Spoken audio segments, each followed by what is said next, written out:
Hey there folks, and welcome back to the Rome campaign.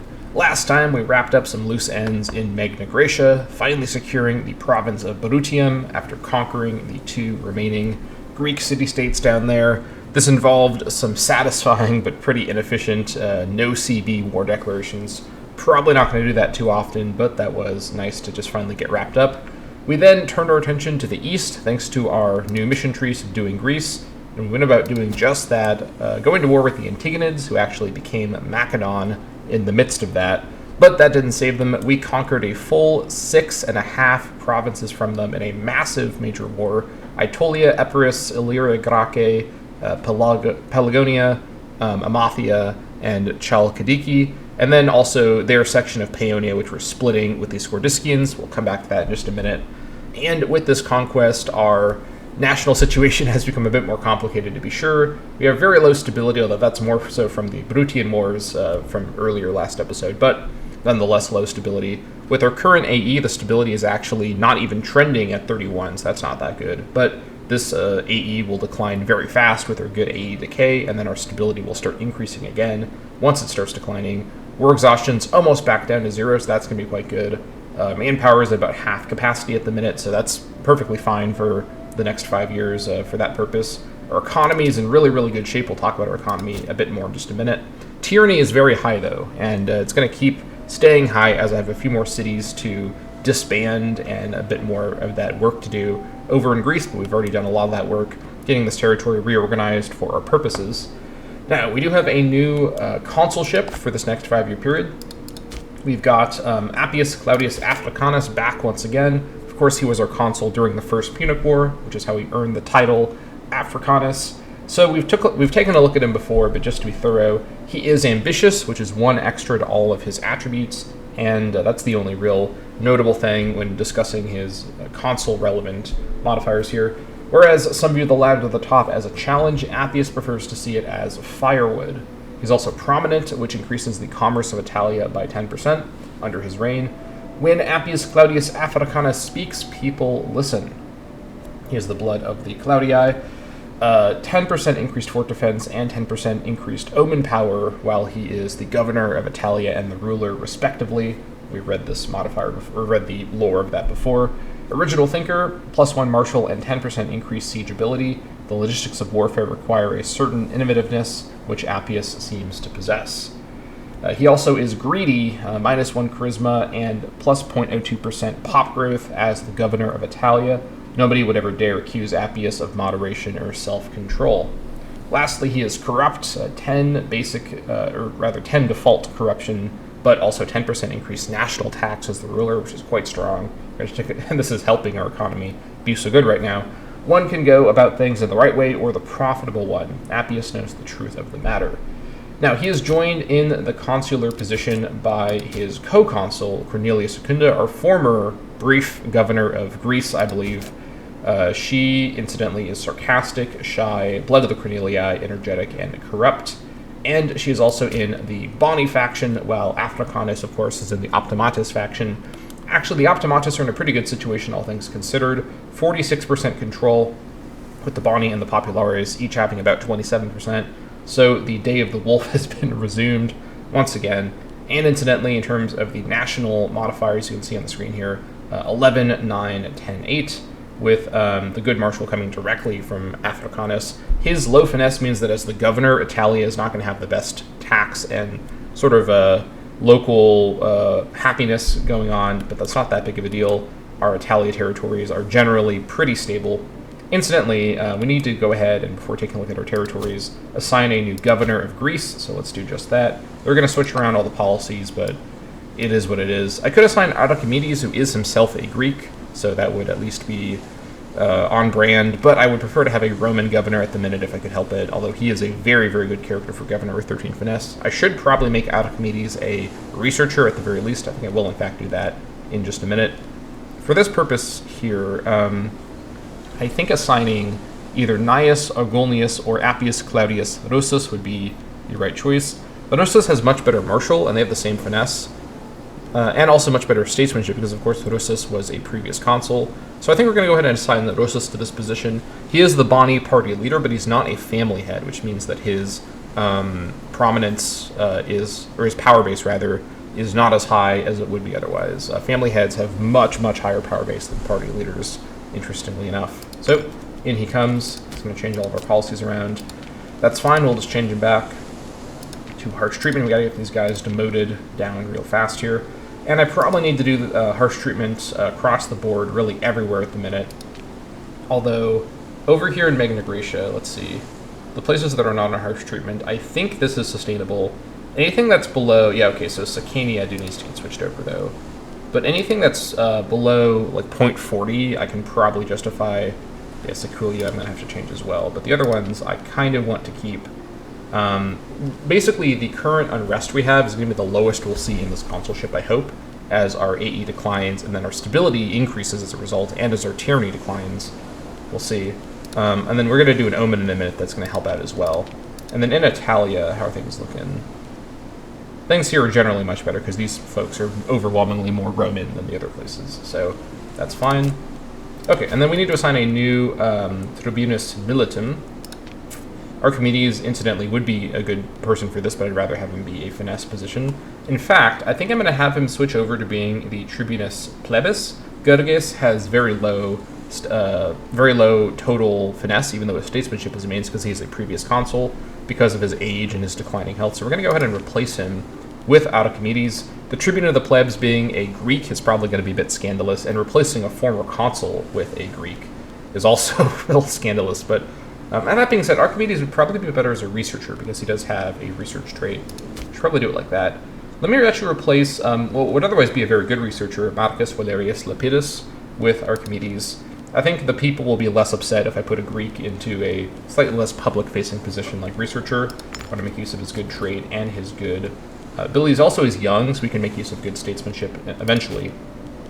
I'll place Gerges now with Lepidus, because he is otherwise quite a solid character. And then we'll go ahead and put a new Tribunus Militum as well. Probably want to put somebody from, which family is this? The Cornelii. But we don't have any really good characters here. Alright, I have to find a Cornelii with some good stats for something. Anybody with 8 or above in anything, please. Surely somebody in this family has some good stats in something. Okay, 8 charisma. We'll have to do Metilius, Cornelius, Scipio, another one. Lots of Scipios in this campaign. I like both of these characters staying where they are, though. They both have very good statesmanship, and yeah, Fabia Secunda has been a stateswoman for quite a long time here. So how about in the research area? 12 here. That's pretty... So this is a Cornelia, so I don't really want to move any of these Corneliuses. Or, I mean, yeah.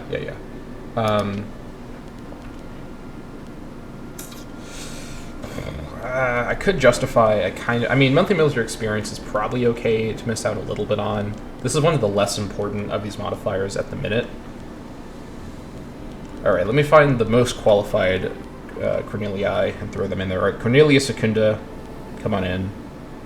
Not the best, but at least her loyalty isn't so bad, so we'll get some PI from her. Because your PI is in part defined by the loyalty of all of your officers. Right. Okay, that's good. And then, let me take a quick sec to respond to my my person. Just give me a sec here.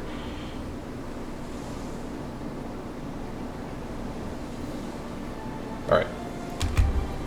Okay, now on to the Omen. Now, in this 5-year consulship, I don't intend to go into any major wars. I plan to go to war with Swardiska in order to secure the rest of the Paeonia province from them, and also to secure the Dardania province. Also, I'll fight their ally, Cowia, because in the mission tree, and between episodes, after learning my lesson from last episode, I've now looked at this mission tree a bit more closely. We can actually grab Northern Sweep while we're here, get a Colonia. This will bring us into the Moesia Superior region, which wasn't my plan, but because we have to go into the Illyria region anyways, with the way this mission tree works, I may as well add another governorship to the nation. It is what it is. And ultimately, all this territory will eventually belong to Rome, so may as well just get to work on that. So that's that. Yeah, so What this means, though, is aside from conquering more of Skordiskia and their ally in this war, by the way, will be a minor war, even though it will involve a near full annexation because they're such a small nation, and they shouldn't really present any serious military opposition to us, nor should their ally Kawia, who may not even have a levy. We also awkwardly have a portion of the Dardania province held by Kelagaria, who at the minute is being fully occupied by Tribalia, and I suspect may be fully annexed by Tribalia. So I'll wait and see what happens with this tribal dispute. We may end up fighting Tribalia, who is a larger opponent, but still nothing too serious. This shouldn't be that big of a deal, and we'll just secure these areas before the consulship ends. And then, in the next consulship, next episode, our truce with Macedon will end early on in that consulship in 496, which means we can then go to war for this last bit of territory and a bit more of Macedon's territory to further advance through the mission tree. So with that noted, in this 5-year period, I don't think I need discipline or morale that badly. There's basically 4 good options here. Really, there's an economic option, and then there's 2 ways we could improve local stability. So the economic option could either be commerce income or tax income. And looking at the economy, we do have more tax at the minute, but we also have more tax bonuses at the minute, which means that our base tax amount without the bonuses applied is probably lower than commerce. So it's a bit hard to make sense of, and I don't have those numbers clearly laid out in front of me. I could probably do the math over like an hour, looking through all the numbers in the ledger, looking around at all the tiles to figure it out. But my gut instinct is that the tax income at a base level is is lower than the commerce income, but at a modified level it is higher. So adding more modifiers is additive, so it would be more money in total, but it wouldn't be as much value from the money. But what I care about here isn't the mathematical value, it's the actual, or really what I should say, what I care about here isn't the theoretical value, it's the actual value. So hopefully that makes sense. So also on top of that, going for Pluto gives a smaller bonus than going for Mercury, because we have the Temple of Ostia, and I think this is a higher number anyways, even without the temple boosting it up. So going for the extra commerce income, also given that our commerce economy is likely to grow more than our tax economy, as tax economy is already set up with all of our slaves everywhere, but the commerce economy will keep growing as more people buy our resources, and as our AE goes down, that's going to increase. So Mercury makes a lot of sense for that reason. The alternative is to go for something to help with our stability, and we could literally go for a stab change modifier from Westa, who I don't think I've gone for quite yet, and would be a solid option. Or I could go for Yuno to get the citizen happiness. And I think this is the way I'm going to go. This isn't as flashy or exciting, and it's not going to look as good for our economy, but the national citizen happiness 8%, 8.8%, nearly 9%, would make a big difference in keeping the stability, particularly of these Greeks, under control. A lot of them are citizens, and a lot of them are not that happy. So this will help, and this should hopefully apply to them pretty nicely because they are also worshippers of the Hellenic religion. Even though they're going to be calling her Hera, we know that her real name is Juno, at least for us. So we're going to go ahead and worship Juno for this 5-year period, just to try to get our provincial happiness kind of under control, provincial loyalty under control. It's not going to fix everything, but it will make things a little better across the board. We shall see what else we can do in this 5-year period. Mostly it's just about waiting for the AE to go down, which means the stability then goes up, because stability is being held down right now by the high AE. And as our tyranny goes down, although we're not going to have low tyranny anytime soon thanks to all the policies we've changed, and there are still more cities we need to dismantle, so we're going to have to run high tyranny for another period of time here. It is what it is. Right, so I've done that now. I think this all looks fine. Let's go ahead and get our roads going, because we can now build roads. Now, what I'm going to do is I'm going to make use of the Italia levy, which is ready to go. The Mega levy is still about half a year away. But what I can do is I can split the Italia levy equally into 4 portions and basically do 4 sets of road building projects simultaneously, although that will eat through our treasury very quick, as each completed road segment is 50 gold. It's possible it'd be better to raise legions and do Roman road building, which is a mechanic you could do through legions with the technology, or with the, military traditions. Where's my... I actually have to look at it here, don't I? Yeah, we do have Roman roads, but I don't have legions set up, and I don't really want to set up legions yet. That's also very expensive. and I think I'd rather just build them with the levies. That's just what I'm familiar with. So it's possible I'm missing out on a cheaper alternative here, but ultimately this requires the investment of getting levies set up, or getting a legion set up rather, which I don't really want to do at the minute. I don't need to do at the minute. My levy situation is just fine as it is. Once we are dealing with fighting major nations with very different composition than what we've been dealing with, getting legion set up to control our composition correctly, to min-max our advantages against those opposing forces, will be a bit more valuable. For now, legions are an expense we don't really need to take. So let's go ahead and get our road construction projects underway. Raise our forces, make sure that everyone's not being paid for. Good. I'm gonna split these guys into two, and then into four segments. And we're going to go ahead and just get to work on building roads. I'll put them all into road building and get the movement orders made. If you don't know how road building works in this game, basically your levies or your legions can build roads, and it does require, I think, 10 units in the force. Each of these has more than that, so we're perfectly fine. I don't remember offhand, and I guess I can't check that right now. While they're building a road, they have basically tanked morale. They're very slow to do it, so it takes them a lot longer to move to build the road. And if they are a legion, they're much more expensive. So another reason not to use legions for this, even if I can do it more cheaply with the Roman roads tradition. But whatever the case, let's go ahead and get to work. So we're going to build out from Roma and connect up all of our core cities first. So we're going to basically do something a bit like this, form sort of a diamond shape here. You guys head to Tiber, and they're building roads along the way, so we're going to get everything connected up in like a spider web shape. And then after they get this initial sort of Roman area arranged here, we're going to get to work building roads out to the other portions of the peninsula. This is mostly going to be kind of a aesthetic thing at the minute. Roads do provide a small economic bonus, and their movement speed bonus isn't going to be too relevant around here at the minute, at least hopefully not. But we will eventually make use of the roads to make moving around in the peninsula much easier, and building roads in the frontier areas will be particularly strategically helpful. Although, of course, enemy armies can also use our roads. We need to be a bit careful about that. But that all looks good. I think we're solid now to go ahead and resume the game. Just make sure I've got this all set up correctly. I missed Scheme Influence. Glad I checked that. All right, let's get that there. I don't know, by the way, if any of these other schemes are ever going to be better than Scheme Influence. In my opinion, probably not. So that's fine. Okay. Let us proceed on speed 3. And also, I should note that once we finish some road construction, we can go to war with Squardiscia. I could just use the Mega Integration Levy just to be a little cheeky, but the Mega Integration Levy, let's see here. These guys actually don't have very good population here because they're controlling a very diverse area without a lot of their core population of Squardiscians. So 27 should not be a problem. Let me check and see. What is Mega Integration's population like?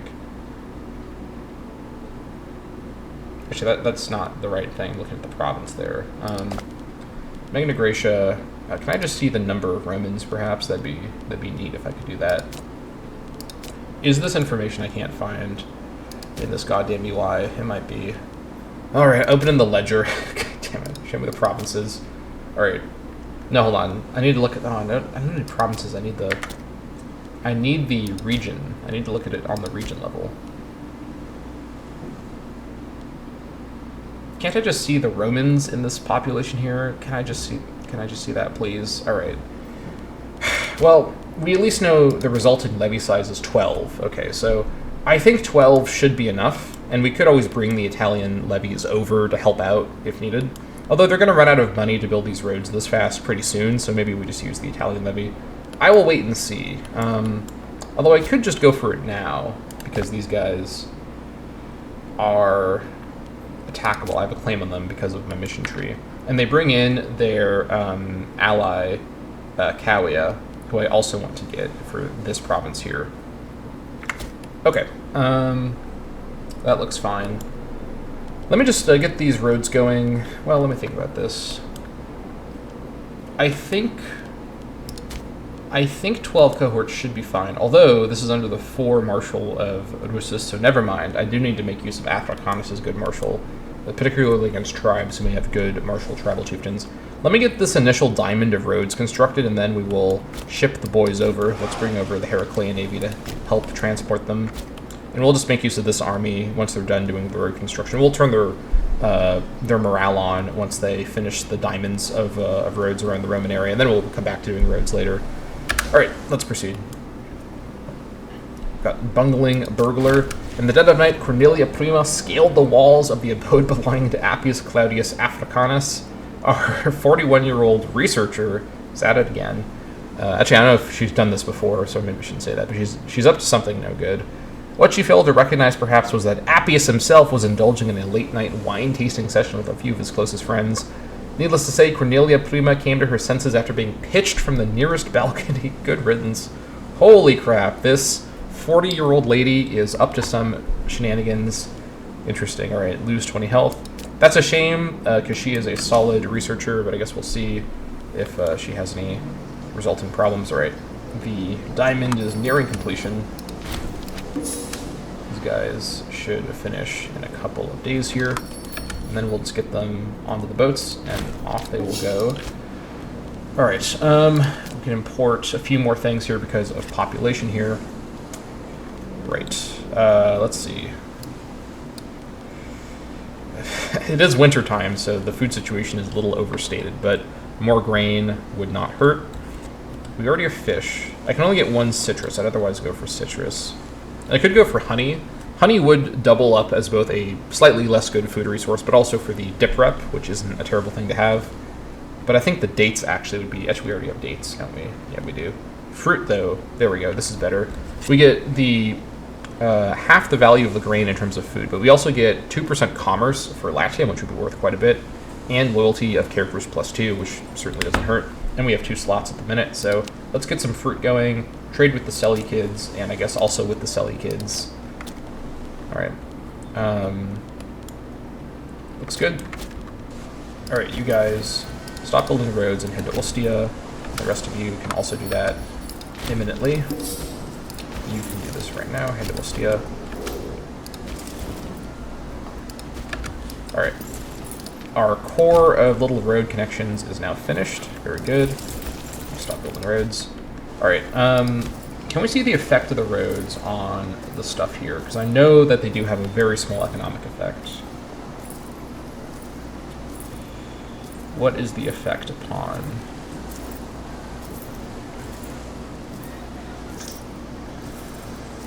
road network? Okay. Yeah, 20%. So I think it's 5% per road, and each road connection is a road network. So we are increasing the trade routes quite a bit. This actually may be a contributing factor to our new trade routes that just opened up, so that's quite good. All right, 30th of January. We'll get these guys merged back together and ship them off, also pay for them. And yeah, this looks fine. I don't think I need any fort maintenance in this war, probably. Yeah, I would just want the fort maintenance in Scap Tapara, technically, but it's fine. Should not be a problem. All right, don't need any naval maintenance either for once, so that's quite nice. All right. I may need to merge the navies temporarily to fit everyone on here. Yeah, I do, don't I? I probably do want to build a transport fleet of just light ships to carry around the men. And with that, I may also upgrade the navies to have triremes and not Liburnians as their light ship, just so that they're a bit heavier. Then I can use the Liburnians I'm freeing up to help form the transport navy, because having to merge and remerge these navies all the time to transport the guys is a little annoying. Actually, you know what? Let me do this a bit more smartly. Let me just transport the army in 2 halves, because I can just remerge them in Greece. So, problem solved.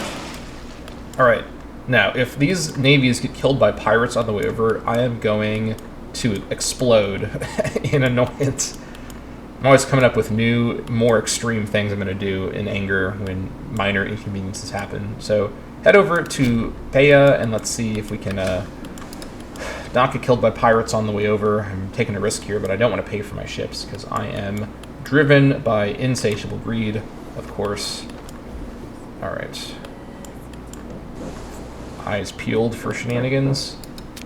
We are at the top of the score meter once again, even with our bad stability. That is a good sign for sure with our happiness situation. Look how different our happiness, by the way, is to Chin, our runner-up. They've got much more happiness than me, but we're working on that. Incidentally, how's...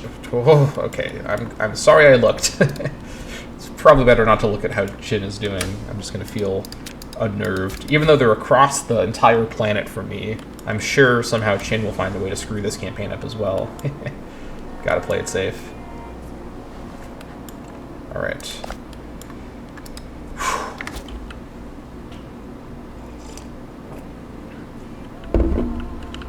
Around we come. The Bonnie won't like a war declaration, but they are just going to have to deal with it. We've got very good sense support. I'm still a little confused, by the way, if I'm just like... If I was just really bad at playing Republics years ago when I played this game unmodded, and I was having trouble maintaining sense support, because I've had no trouble at all in this campaign. Maybe I'm just a better player, or maybe Terra Indomita makes Republics easier to play, which I certainly can't complain about. I think that Republics being a little inaccessible is one of the major flaws of this game's vanilla version for particularly new players who want to play as Rome, who of course start as a Republic. All right, let's. I think we should probably merge them together again. I guess I could move them into groups. They're each going to be strong enough to take on anything on their own. So I suppose we'll do it like this. I'll have the first conscripti head up to Skaptapora to head to the capital of the Skordiskians up here at Sertike. Actually, this is just a provincial capital. Do they have an unfortified main capital? There's another unfortified provincial capital. Wait, where is their capital? Oh, it's up here? Oh my god, what? Alright. We may have to get military access through the Armistians. Let's see if they're open to that. They will be once I'm at war, I think. Almost for sure. So, we'll... Actually, Trebalia just won this war, so we may actually go to war with Trebalia in this war to get military access to get up there, if we need to take this to get war score, which we may end up needing. We shall see. You guys just head over here. You'll head for... you'll come actually to get... These guys on the... Or the first one on the way up can get the capital here, and then get over to grab that. And then you guys can just go straight over to get this, and then to get this, and then we'll go from there. Alright, I'm going to keep the boats over here, just in case I need to transport my troops around unexpectedly, but probably shouldn't be necessary. I think things are going to be just fine. And incidentally, I guess I could use the Migration Levy to keep doing road building while the Italia Levy is away, which I will probably also... It already has another cohort available. This, my assimilation has been going quite well. This is growing all the time. Alright, this levy's ready again, 6th of July. Let's try to remember that date so we can do a bit of road construction. With the list of Makids fighting, I want to keep an eye on this. Alright, they're fighting... Oh, wait a minute, hold on. What is this? Lysimachea? Okay, interesting. These guys are fighting Lydia, Rhodes, I guess, and Rhodos is, I think, the name of the island, or the name of the city. And then Kib-Iratia. Alright, so they're fighting a bunch of Greeks over in Anatolia. That's fine. Alright, PI. I think it's fine to say for now. Like so. I need to get some more holy sites founded. I'm losing the race to get the holy sites I want. I want to at least get a holy site to Minerva, who is now our usual war deity. So I want to get a holy site to her, probably in Wei, but could be technically anywhere. But I want to get my holy sites in Latium. I want to have a very tall Latium in this campaign. Even though holy sites do bring a lot of advantages if you build them in a less good city, I want to really min-max my holy sites as best I can. Alright, it's July 6th, not June 6th. Okay, here we are, ready to go. Let's go to war with Skordiskia. They're going to be calling in Kawia. Oh, actually, they're going to call in Armistia. Oh, they're in a... I didn't even notice this. They're in a defensive league. That's fine. They're going to call in Armistia, which does give us military access up here, so that's nice. And also Cambayon, which should be fine. These guys could come down through Angeli, although no, because Angeli is a march, which means they have... They actually don't have limited diplomacy. Interesting. Are they allowed to give access to another nation as a march? I don't see marches that often, so I honestly don't know. It doesn't say they have limited diplomacy. I don't know if these guys can give access or if they will. But if they do, that could be a bit awkward. Although there's no forts over here also. I can just walk down over to fight these guys if needed. I wonder if actually I should have had this force start over here. That might have, now that I know who I'm fighting, that might have been a slightly better option. But then I would have had to get access through these guys, which they may not have been able to give me. Okay, they are allowed to give access to people, even though they're a vassal, because they're a march, which means that diplomatic access is allowed. But they won't give it to me. But they also might not give it to these guys. I think we're fine. I think this was the right call, because they're not going to give me access. But I should have checked that earlier. I think my min-max game is a little diminished. the Romans are already experiencing the decline and fall. I'm experiencing a cognitive decline and fall, I guess. Got other things in my mind, you know. All right, let's go to war for Paeonia. All these guys should be just fine to fight. All right, now let's not forget, turn off fort maintenance. There we go. Thank you. All right, you guys head straight over here, over there. You guys come grab this. Is this really faster? Oh, the fort mate. All right. Change of plan. You guys go for this first. Yeah, the fort coverage. You go straight up to Cedric, get that under control. We're just going to do everything the slow way here. Don't need to do any assaults or no huge rush here. I don't want to... it's going to be too hard to get the manpower over here, so we're just going to be manpower conservative in this war. What's the word? Like manpower... I guess... I was thinking like using the phrase like risk averse, but manpower averse is not what I mean. So, and these forts will finish in a bit, so that should hopefully help out too. All right, let's just do this at speed 3. This should be fine. I'm gonna wait for 40 PI to do a holy site, unless something very pressing happens first, but probably not. All right, this looks fine. We do have a siege engineer helping out, so that's good. Don't depopulate, please. Alright, we have one sieger slave sent to Methone. Alright, head on over to Ferranda. Get that as well.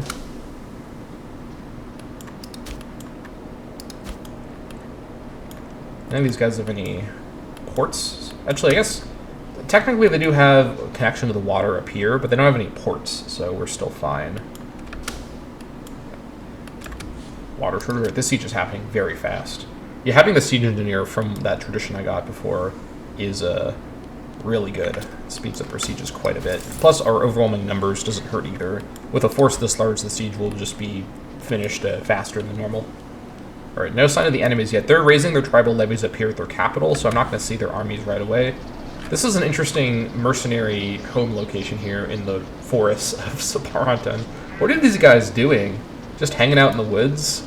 Usually mercenaries live at kind of a home, like, city. Like, typically it's a city, often a port city. So these guys just have their home in the woods. Interesting. All right, well, we'll keep an eye on them, see if they get involved in this conflict. Also, I forgot to get my integration levy going. My mistake. I was focused on the war here. Let me raise them at Neapolis. Have their first matter of business being connecting up Neapolis, which is probably the de facto capital of Magna Graecia, with my core diamond. So head through capital. I mean, obviously they're going to go like this. So if I wanted to go to Roma, what's the fastest way? It's along the coast, which makes sense to me because that's hills over there. I guess this is actually plains and hills versus hills and hills, but this will look the nicest, so we'll get this going.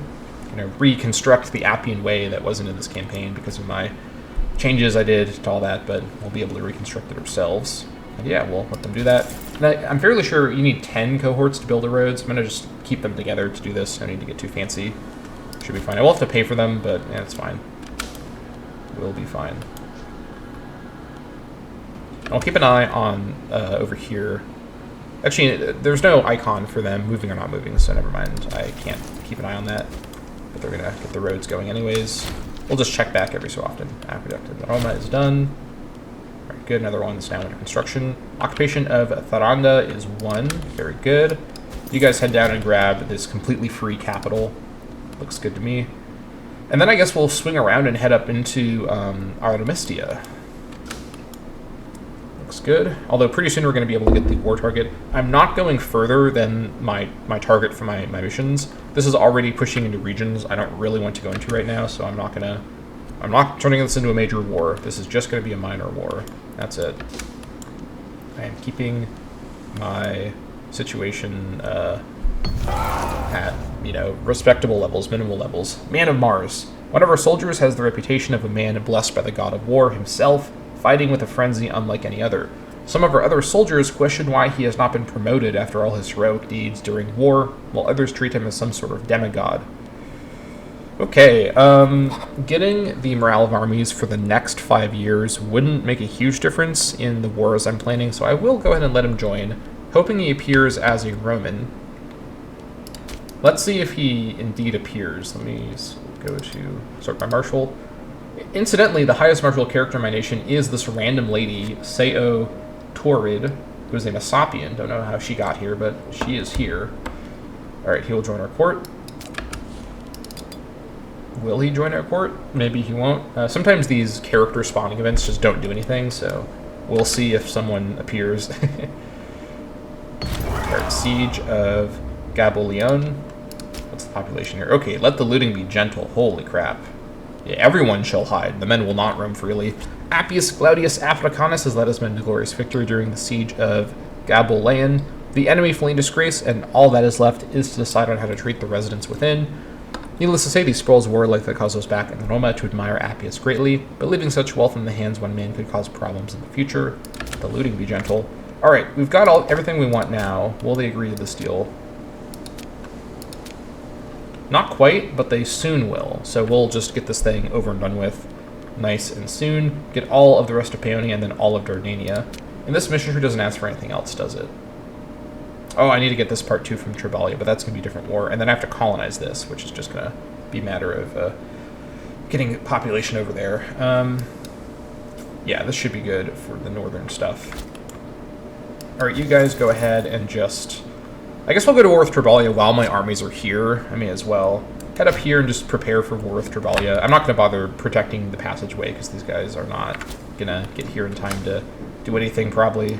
I guess we'll come here just to be nearby. May as well play it safe. Trade with the Bosphorans. Yep. Alright, so let's get this thing wrapped up. I could do an assault, or I guess I don't have to now. Siege of Serdice is 1. No sack, because it was not a actual national capital. Alright, sue for peace. This all goes to Rome. Going to be entering into the Moesia Superior? Yeah, Moesia Superior region. I'll have to assign a new governor to this. And these guys are not going to be Hellenic or anywhere near my culture group, so we're going to have to put this all onto harsh treatment and just leave it to stew. Alright, Scordiskian Paeonia to Rome. Scordiskian Dardania to Rome, and Cowian Dardania to Rome. 9 AE. That's a lot for this territory, but it is what it is. We have very good AE decline, so this should be okay. Alright, the Cowian elite. We have a fully, of course, annexed Cowia, and now Scordiskia has been reduced to their original territory in this one area up here. That's fine. Alright, the Gallic local power, Scordiskia, accepts our generous peace offer, which I read earlier. Right, with the Cowian elite, I'm just going to go ahead and lose some AE. I'm not trading tyranny for gold anymore. That's no longer a good trade-off at this stage of the campaign, but the AE loss is not that bad, to be sure. Great. Now, over here, I can safely move the capital around because we just need to do some colonization, which needs some population over here, which we'll get to eventually. As for this new territory, let's assign it a governor. Excuse me. Looks like Manius Curius Dentatus would be okay. He's pretty old. What's his health like? He's ailing. Somebody else? I'm just trying to avoid someone dying too soon, and then I lose out on my my policy. Although it is only one territory at the minute. Anyone younger? Come on. There's got to be somebody young and promising here. Alright, Appius Claudius Pulcher would be a young-ish character. He's young by, I guess, Roman government standards, but super, super loyal. He's lapsed, but also cautious. Blood of the Claudii, so fort defense, and then slave output, and, yeah, just slave output. Claudii would be a little overrepresented, but no corruption, 7 finesse, so he's comparable to our best options, and he's young, so he's not going to die right away. Let's just quickly check and make sure that he's not extremely sick, because knowing my luck, that is probably what is going on. Alright, where is he? I'm glad I checked. Very poor health. God damn it. Why are all... I've just got this government of ancient, you know, old people who are all sick and dying. Please, just one hardy youngster to rule over this goddamn region. Anybody, please. All right, Fabio Prima, how about you? 7 finesse, that's going to be fine. What do we have here? Just? Okay, extra civ level, that's good. Governor, local research points, okay. All right, perfect health, all right, I'm liking what I see. All right, Fabio Prima, you are becoming the governor of Boesia Superior. Sorry for this assignment, but has to be done. All right, should put it on to civilization effort. I am switching this immediately over. Yeah, this is actually not as bad as I thought it might be, but let's switch it directly over to harsh treatment. No playing around here. And yeah. Okay, so now this governorship, which is just this one province at the minute. Actually, I'm glad I just realized I will conquer a bit more territory, so I'm going to wait to move the capital until I conquer this, because as I've said before, in my Imperator Rome experiences, apparently this doesn't happen to everybody. Whenever I conquer territory in a province that I already have territory in, the capital moves around, and I hate it. I hate it. What I can do for now, though, is attend to the buildings here. So we have a barracks that can go. What else? Anything else around here? Slave estate for stone. I would rather have a mine there, so let's get rid of that. The rest of this looks fine. Now over here with Paonia, we have a bit more territory as well. And the capital here could probably get moved from Scap to Para, because we own all the territory. Right? Yes. We also have another border with the Lysimachans now. Probably want to move it to Spinapara, which is farmland on a river. That does seem to be the best spot here. There's some more farmland down here, but it's not on a river. And as noted last episode, Spinapara is in an interesting location. So let's go ahead and get the area set up. We have a base metal mine over here as well. Slave estate, that can be a mine. Villa estate, that can become something else. I don't know what. All right. Let us go ahead and move this over. I guess I can do this now, honestly. The slaves move here. Destroy this fort. And I will start building a fort. I don't usually want to do much building when I'm not under Bonnie leadership, but for now, it will be fine to do one fort construction at least. Alright.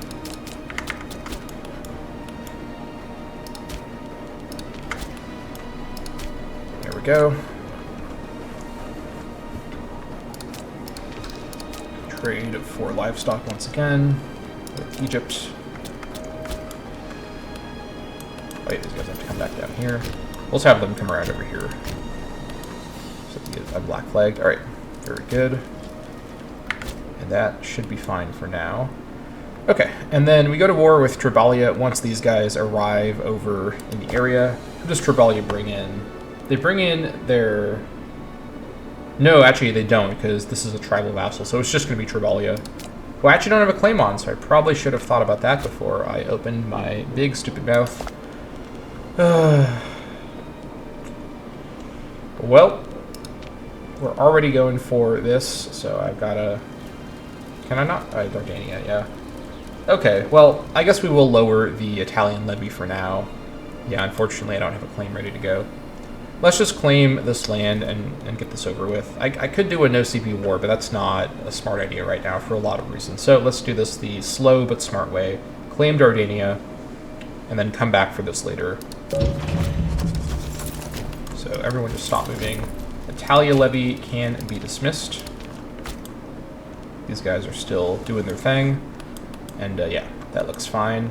We'll go to war with Tribalia in a couple of years once we can get the claim nice and done with. Okay, looks good.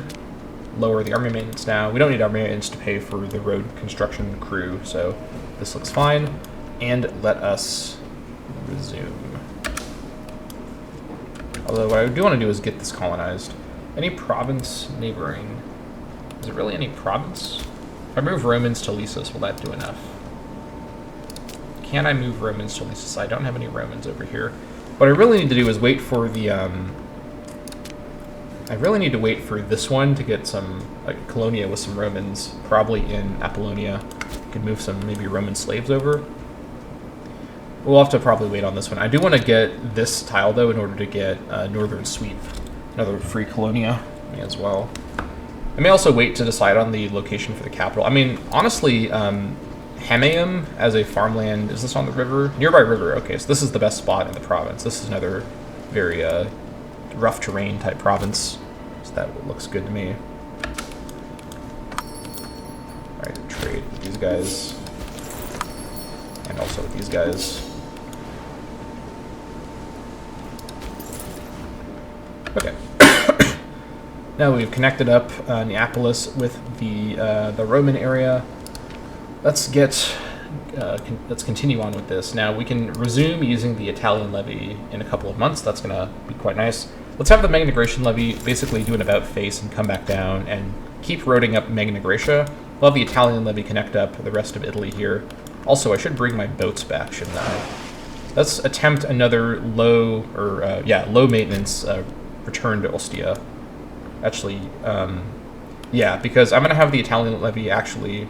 Actually, no, I can just do it with one force, can't I? So let's have the Heraclean Navy go back to Heraclea as planned. We'll keep an eye on them as they make their way over, just to make sure they, and then once these guys stop moving, I'll go back over to them. Fortresses everywhere are done in my new territory down here. Very good.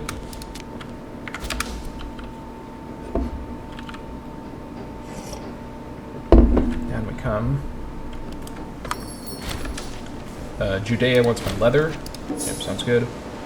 Mine in Madonia is done. Alright, these mines should all be set up now, so that is quite nice.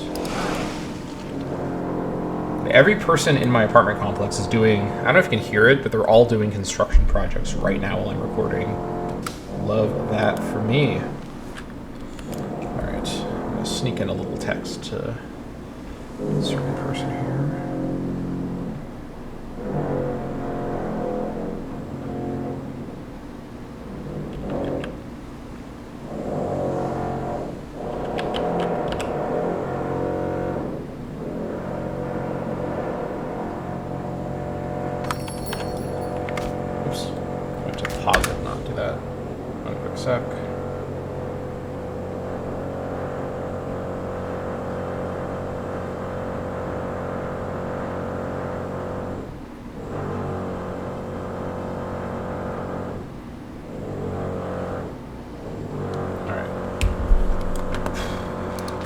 Cloth over to the Dahe. I can reach the Dahe? Really? Wow. Okay. I mean, actually, that's not a huge surprise. I guess I can reach the Bosphorus. The Dahe are not that far away. Holy crap! Dahe are going crazy. Jeez. Hope it's not. Yeah, you can probably hear that on the microphone. Someone's drilling nearby. I don't mean Chicago style. That may also be happening nearby. I do live in a major city, but alright. Oh my gosh, everyone wants to trade with me. Woe is me. My commerce economy is getting too large. Oh no. Back to camp. Oh, these guys actually finished their work earlier. Okay, what we probably want to do now is get road building. Well, I mean, obviously, I probably need to say it like that, but let's see. I think... Does this fort need to stay here? There's an argument that I don't need to have this fortified. If I'm planning... Here's the thing, right? Now we're at a point where we control the entire peninsula, both of the regions, and there's an argument that if I'm in a war where I don't have naval supremacy, I have much bigger problems than not having, you know, the internal terrain fortified. Keeping the cities fortified is really good for, you know, its own reason, but having forts just to have fort coverage for its own sake may not honestly be necessary in Italia, or really in the Italian peninsula anymore. Oh my god. So, this place here could eventually be a fruit farm. The fort coverage here is quite good. It does line up with a lot of things, so...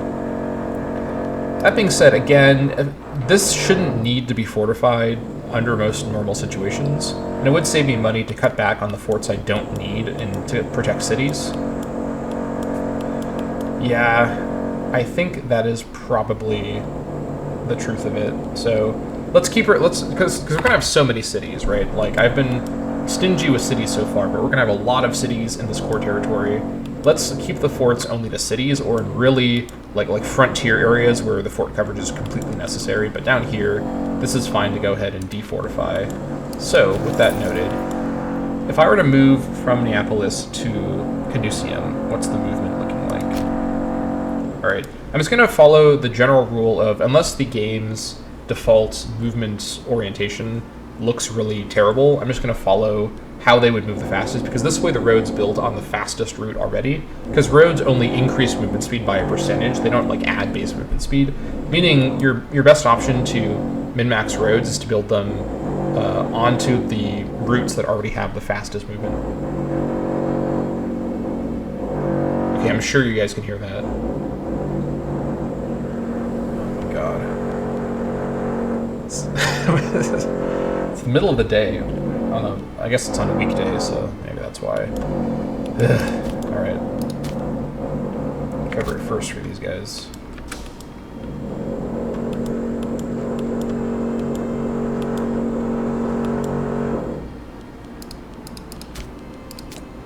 Also, I could switch out some other of my policies if I wanted to. I could temporarily switch Martial Ethos over to the shipbuilding one to do a big order of ships, but I kind of want to save my money for now. And I'm going to spend a lot of money on roads anyway, so let's not worry about that. We don't need naval supremacy right this second that badly, so we can just wait. That will be completely fine. And generally save my money for building projects. So actually, let me go ahead and attend to this. I want to try to screw up Walero Aurelius, who is my next planned consul. Make sure that he doesn't win the election, because he's not very good. 2797, and he's an optimat, or he's a popularis. I want to have a Bonnie next, to be honest.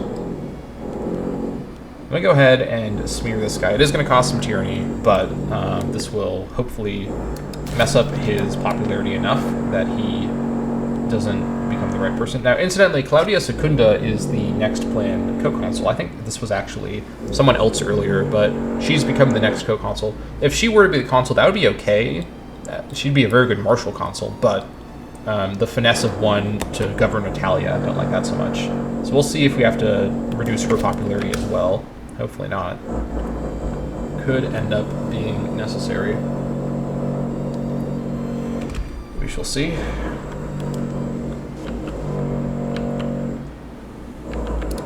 Our main levy is almost ready to go. Here we go. Let's raise them over here in Roma. Get them split up as I did before. I'm sorry again about the noise. Hopefully it's not too loud on the microphone. I don't know how it's going to sound in the recording, but not much I can do about that. Hopefully it just ends soon. Okay, so I'm going to send the first conscripti on the boats over to the islands. Actually, I'm going to send two of these guys over to do road building on the islands, and the other guys will get to work here in the Italia region itself. Now, conscripti 3, let's get to work roading our way over to Kosei, which is going to be along the coast, and then from Kosei to Pise, which is also going to be on the coast, so we'll just do that. Conscripti 4, let's have you road. I want to do a road through the mountains. Probably is worth having one route through the mountains. I'm going to head over to Histonium, which will be the capital again in time. Well, I guess Eternum might be fine as the capital as an alternative. I guess we'll see. I need to road to one or the other. Let me think about the way this is laid out. I think going through the southern route probably is the way to go. So if I were to go like this, it does change the direction. I guess I can road to both of them. So let me first do this, and then we'll stop roading, back up. Yeah, because the movement. I know it's without road, so I can just do it like this. There we go. Then we'll road between them. Then we'll come back up here like that. You guys will be there February 3rd. Alright. On the boats. Make sure we're not paying for anyone. Good, we're not. What are we on?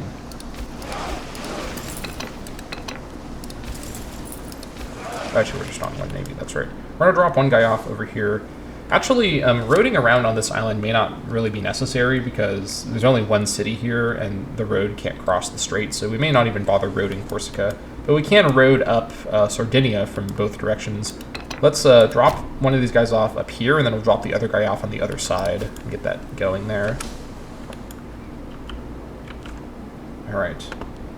The construction projects are underway. Now, how's my thing looking here? I need to wait for the monthly tick to get the full update with that.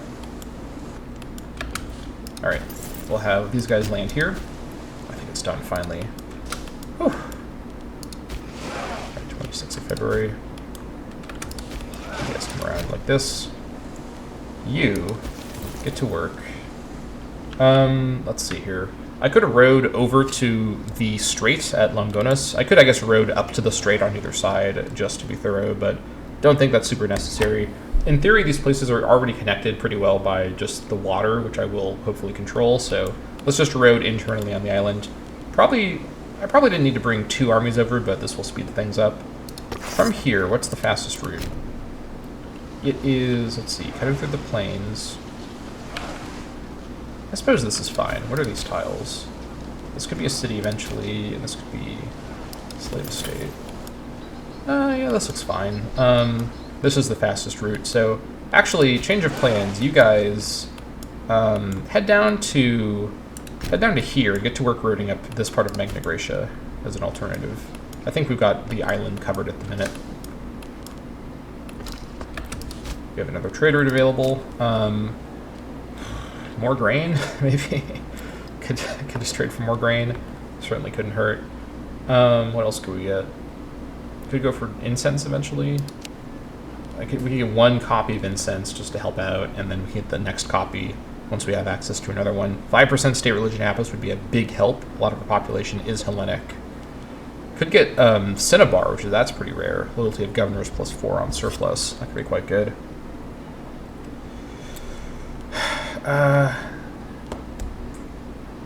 We're in March, so we're at the end of winter. I always seem to get these trade things popping up at the end of winter, but the overall bar is moving in the right direction. So let's trade for incense and hope that another one opens up soon. I guess we'll see. All right, 5th of March. All right, we've got our jaggedy road over between Neapolis and Canusium. Okay, and then in Canusium, I'm going to go ahead and... What's their fastest route over to Histonium? It's ignoring this little peninsula area. That's fine. Let's road over to Histonium from this direction, then back up and head down more into Magna Graecia. Alright. Roads are underway. I should probably build in Greece first to be strategically smart, but I'd rather connect at my core first and foremost. Alright. You guys get to work. Now we're going to just road our way between the capitals, and something like this would probably be fine for now. I could road up to Messina, but I can't road over the strait, so that would be strategically helpful if I'm walking down, but I should again have naval supremacy under most circumstances. So just a road between the capitals should be fine for now, and we'll come back later to do something more complicated. Alright, everything looks good. I will bring these guys back to Ostia, because I'll just keep these guys here after, probably. I could just walk them over, so that looks fine. Now, we're going to start having problems where our roads aren't finishing, because we're out of money, so let us, maybe we went a little overboard with the roads, perhaps. I could cancel some of these aqueducts to get some extra money, which would be nice to get more of these roads finished. I built these under the Bonnie, so I'd rather keep the discount I got before. Speaking of which, alright, Aurelius is still the next expected person. Does nobody else have better succession support than this guy? Drusus, I think, looks pretty good. Noises. What can I do with this? This guy's just not very good, is the problem. Next consulship will not be a major war consulship if I have 2 marshal on the main guy, so that is an issue. I guess we'll see if the popularity that we've damaged for him does end up meaning that things don't work out. These noises are crazy.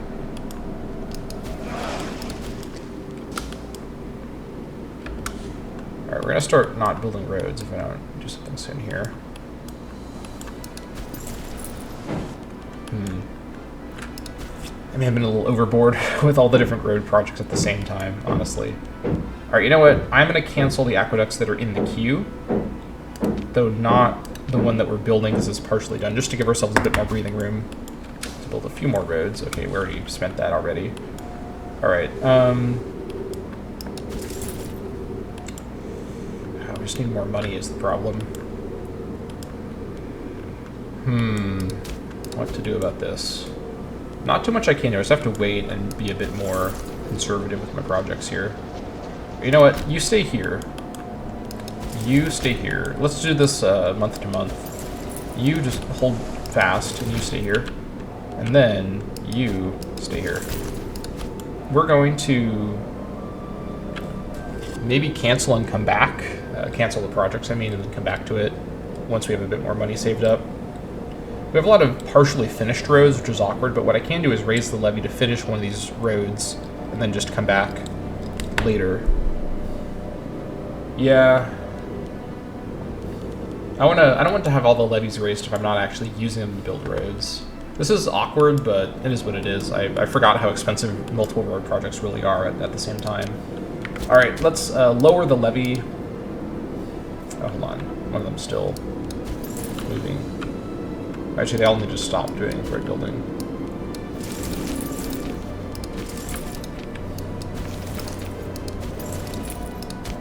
Alright.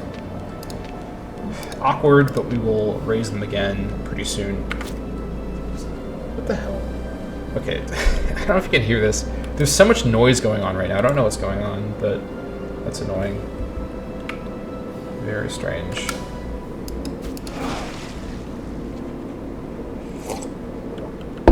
Breakthrough. The talent of Archimedes Fidid knows no bounds. In his role as researcher, he dictates that his capacity for further innovation has increased. We're sure to benefit from this situation. Very good. Thank you, Archimedes. Appreciate that one. Alright. I was talking before about servile bondage. I think servile bondage is the way to go. Even more monthly PI and national assistant output. 10% for the PI, 3% for the assistant output. The old rights of free men to enter into a contract of servitude with the noble classes is controversial, but will surely improve the lot of the elites. Right, and with that, is my mad dash to the civic advances area perhaps at an end? Public slavery is really good in order to get basically a imprisonment casus belli, essentially, on gamblers, debtors, and those that are corrupt, which can be strategically helpful. And the slave output's nice, too. Some of this other stuff is obviously quite good, too. But over here, the manpower boosts over here are very good, but not super needed right now, honestly. I think we should start getting a bit more diverse here with the directions we go in. I'd also go for hierarchy responsibilities for the extra tyranny reduction, but we shall see. For now, we just proceed. Alright, I'd really like to switch that situation up. Come on. Maybe if I, instead of trying to tear this guy down, if I make somebody else more promising, that could help. He doesn't have, or he has good health, so that's helping him out a lot. Can I potentially... Actually, I think Russus was the consul too recently to be up for election, right? Pretty sure. Was he enough? Let me find a Bonnie character that would be promising. How do I do this, actually? This is going to be really complicated. Sort by faction. Let's just look in the Bonnie character list. Actually, no, let me look in my government for characters that have a lot of statesmanship. Or Bonnie. I guess Claudia Prima has a lot of statesmanship, and she is Bonnie. She would be okay, but not amazing. Fabia Tertia would not be that good. Cornelia Secunda would not be amazing.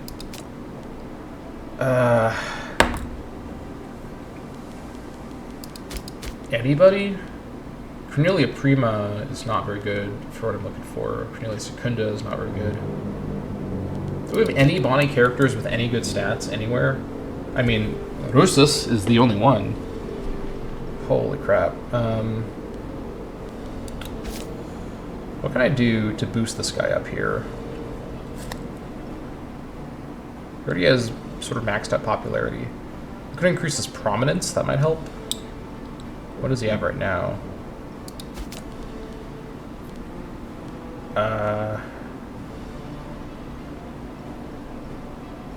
What does he have right now, actually?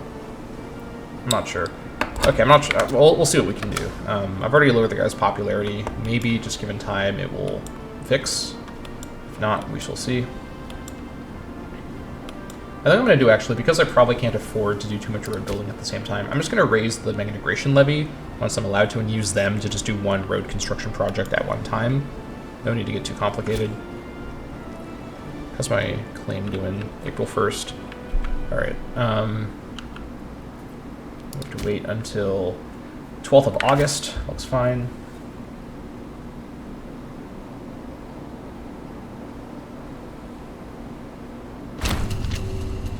Stopping a slave revolt. We have discovered a plot in Roma to arm household slaves in hopes of overthrowing Appius Claudius Africanus' regime.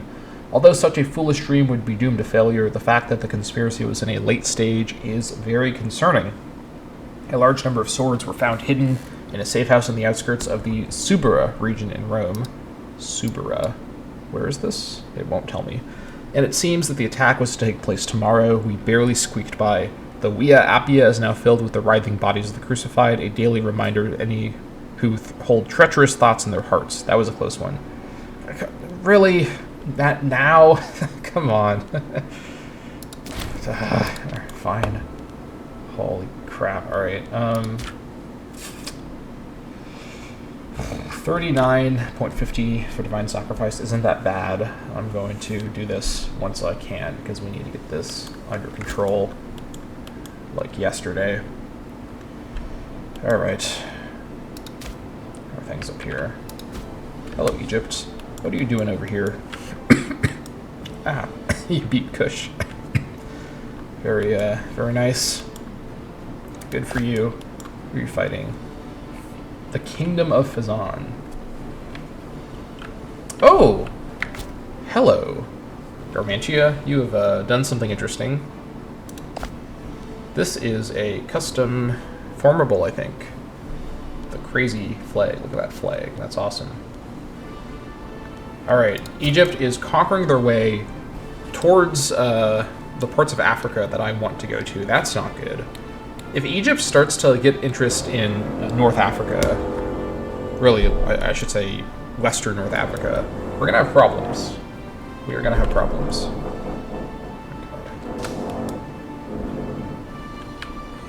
Don't like that. Egypt, could you have some civil wars, perhaps? That'd be really cool if you could do that. That would be really swell. Be neat, in fact. It'd be awesome. All right, here we go. Raise these guys and get them to work. All right, let's just raise them. Let's see. Where's the line? It's right there.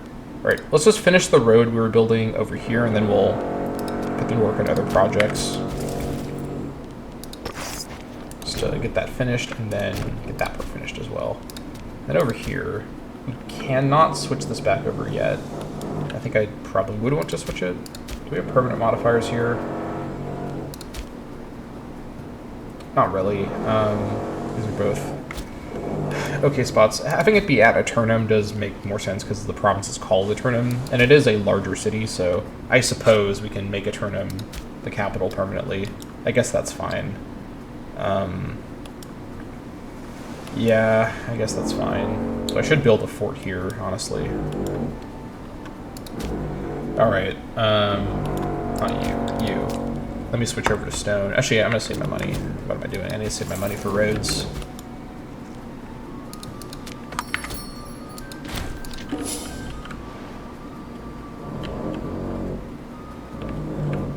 Hold on.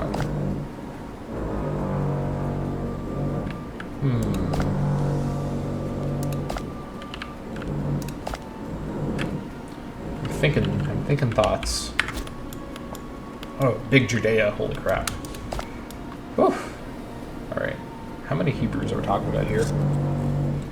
It's a lot of Hebrews. Can I think I talked about this before, but can I set up an unholy Roman-Judean alliance against Egypt? Judea would probably be on board with that. I'm sure their AI does not like the Egyptian AI for what I hope are obvious reasons.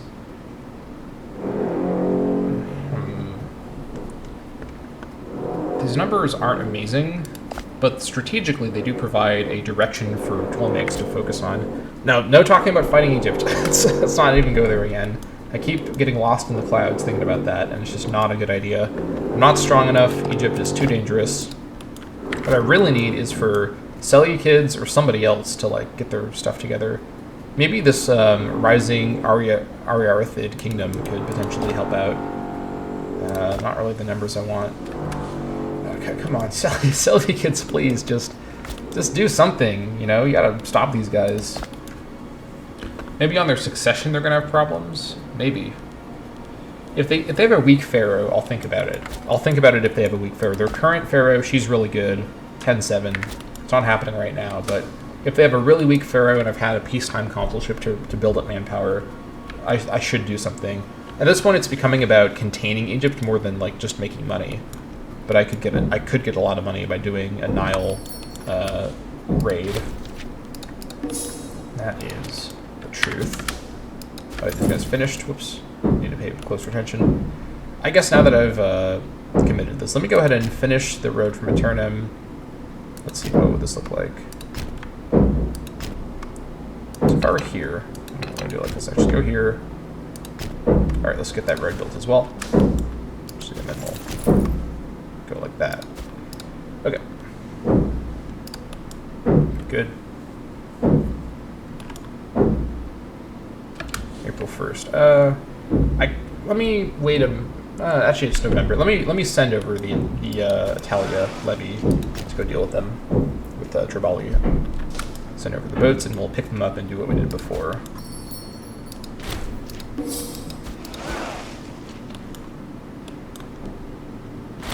Optimatus agenda, land for Lucius Valerius Wielands. Enriching the elite is once again the agenda of the Optimatus. This time they've decided to gather around the head of the Valerii family, Lucius Valerius Wielands. They claim that he deserves some land as repayment for his excellent service to the Senate. The Populares are loudly opposing the legislation, as it looks like it will be public land that is given to the Valerii family. This is fine. We basically don't get anything, and we give this guy a bunch of holdings. He's about to die. He's really old. So, not that they need it, but they have our support nonetheless. I don't want to rock the boat right now. Let's go ahead and raise maintenance. Raise the levy in Ostia. Get it split. There we go.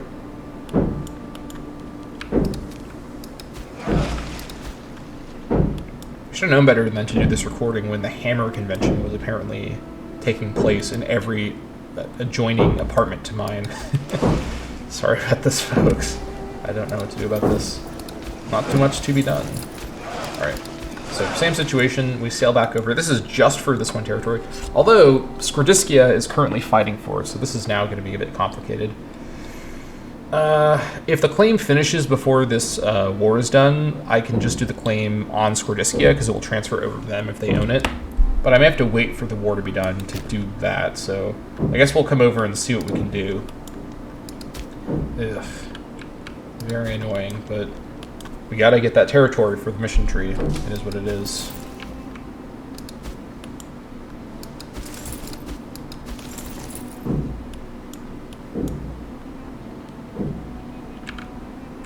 Alright, how's my election looking?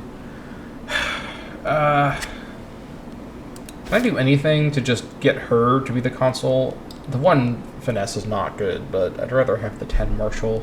2 marshal is ridiculous. I guess what I could do is have a peaceful consulship next episode. But then again, my truce with Macedon is ending, and I want to get this mission tree proceeded through. I really just want to do a warlike consulship next episode, and this guy's just really not going to do it for me. I could rival him and try to kill him. That's one option. I think I have enough time in the remainder of this consulship. He's not... So for some reason, with 2 popularity and no prior consulship experience that I can remember, he still has a lot of succession support. It's all the Populares voted for him because he is a Populares. Can't they vote for, like, you know, Wielands or something? I'd love him to come back. He's great, honestly, although he's really sick. This is just brutal. This is close now, though. I might be able to push up our goal, because we're the Optimates, and she's an Optimates. Claudia Secunda. Let's see if we can finagle this thing here. What can I do to improve her situation?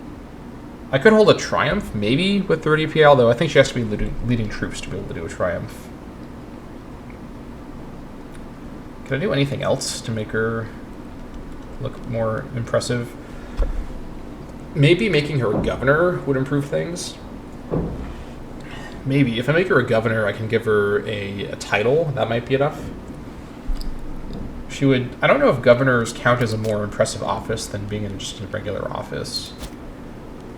She has a lot of statesmanship, so she would be... This is a little weird, but I might be able to boost up her profile enough doing this, because at the minute... I can't do anything at the minute, but if I made her a governor, because governors, you can do a special decision called regional cognomen that improves their popularity and their prestige of their family.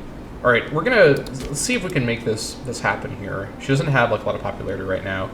Let's temporarily, very, very temporarily, because she's very good, fire her, replace her with, I guess, who's this? Look at this guy. Camillus Luius. This guy's really good. Can't this guy be the consul? Alright, fine, whatever. Make him the Praefectus Militaris for now. Let's build up his statesmanship. And then, which place would be fine for her? Probably, I think which governorship doesn't matter that much. Let's put her in Dardania. Sorry. Sorry, lady, but you're getting replaced. Super Marshal. Alright. Claudia Secunda, you are going to go ahead and become the governor. Now, this is only one policy, so don't change it too much. Alright, she changed it a little bit, but we can change it back. Alright, now, let's go ahead.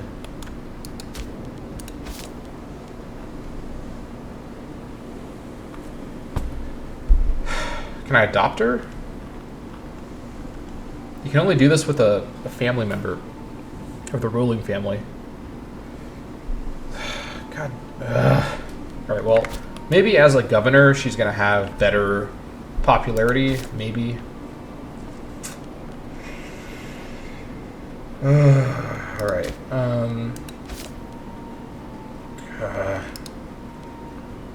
Let's give it a few monthly ticks and see if that does improve her popularity. It's pretty close.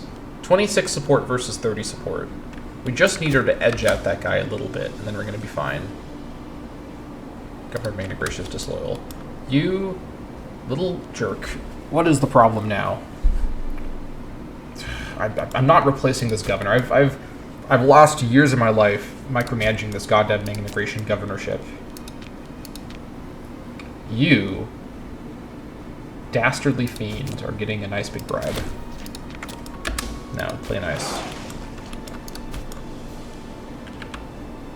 Alright. Good. Alright, the Trebalians are winning back this territory. If they can just grab this back, we can come grab it really quick, and then we can do a nice little quick war. No problem.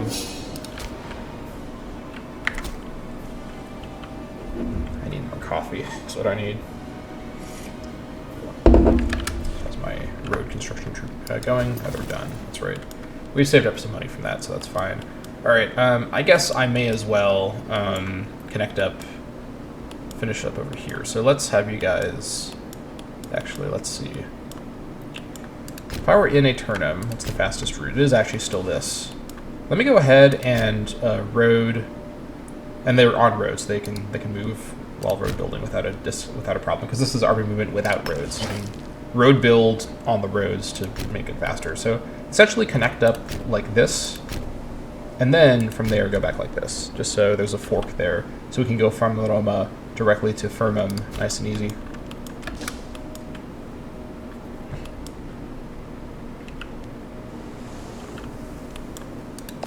I'm putting you in the outliner, just so I can keep an eye on you. Alright, so these guys still at war? They are actually, but we can just go for this now.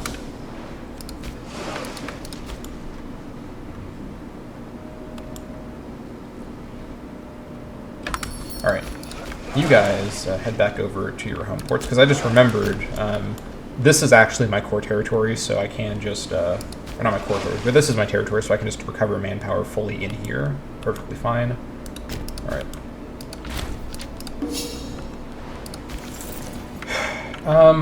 Let's just keep these guys merged together. Bring them up here, and they will just go to war in a minute once our claim is done, which should be by the time they get there.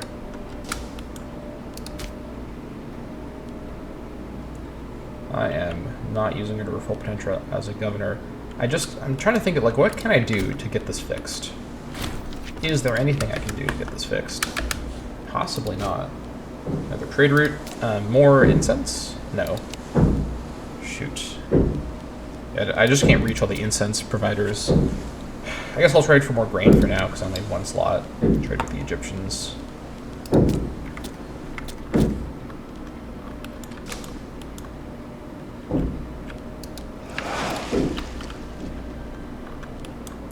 Alright.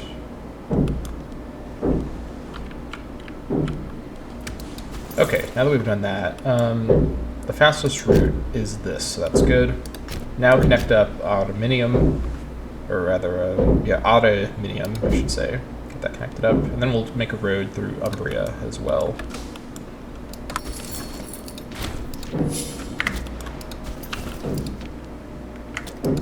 Alright. Don't get killed by pirates, please.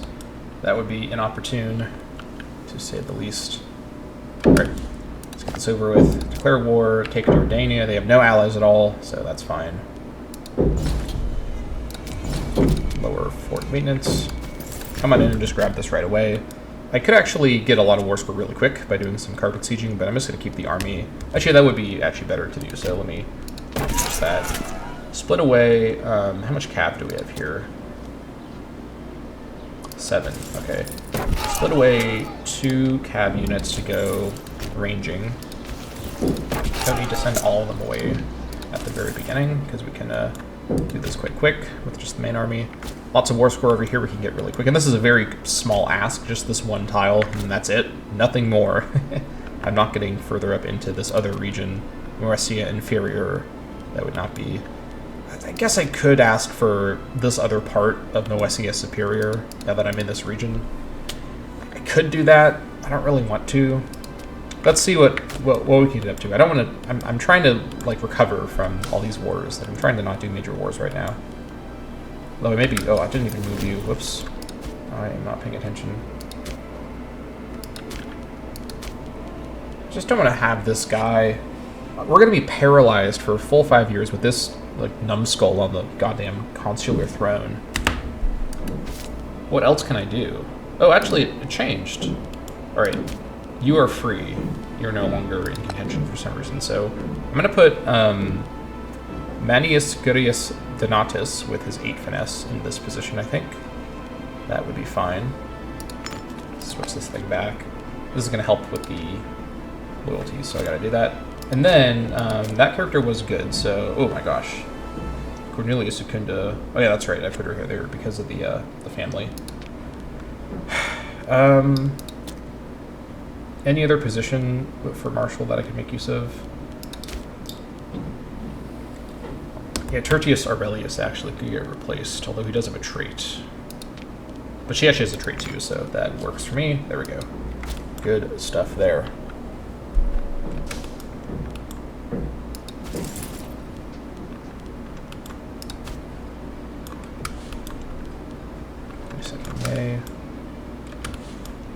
Alright.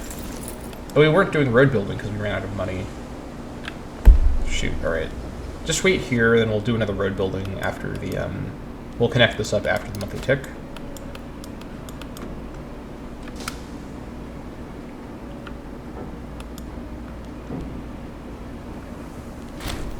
Alright, come up here.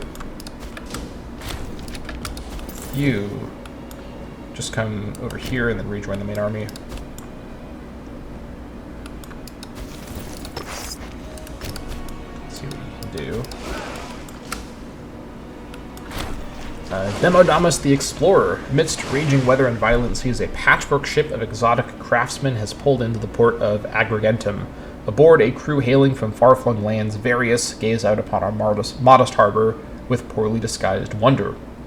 After a brief delay, a lone sailor emerges and speaks in perfect Roman, let's just say Latin, but whatever, espousing his gratitude that we let him dock without trouble or suspicion.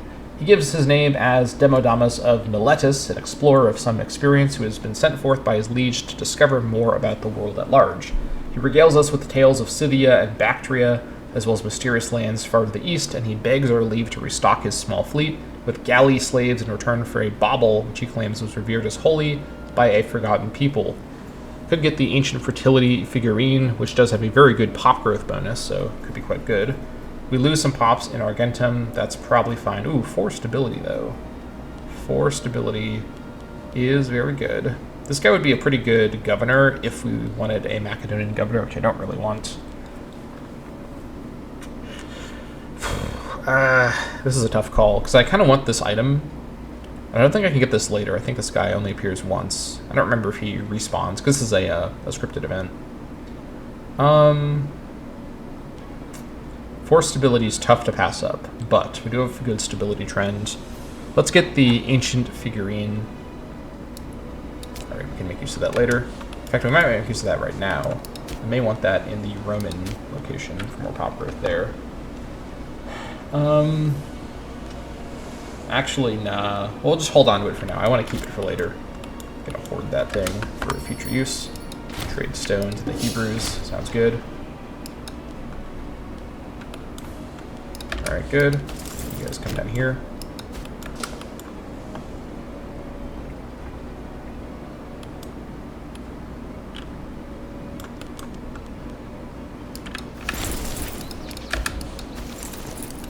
Just come up there like that.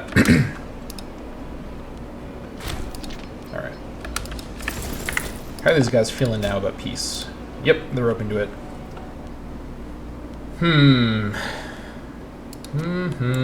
We already have a governor here, and it's a good governor.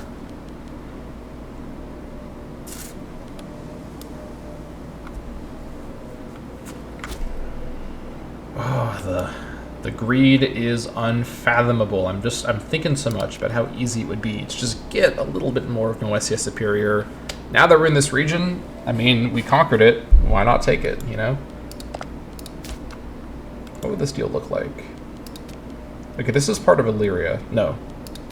No, it's not. But we could get this in the deal.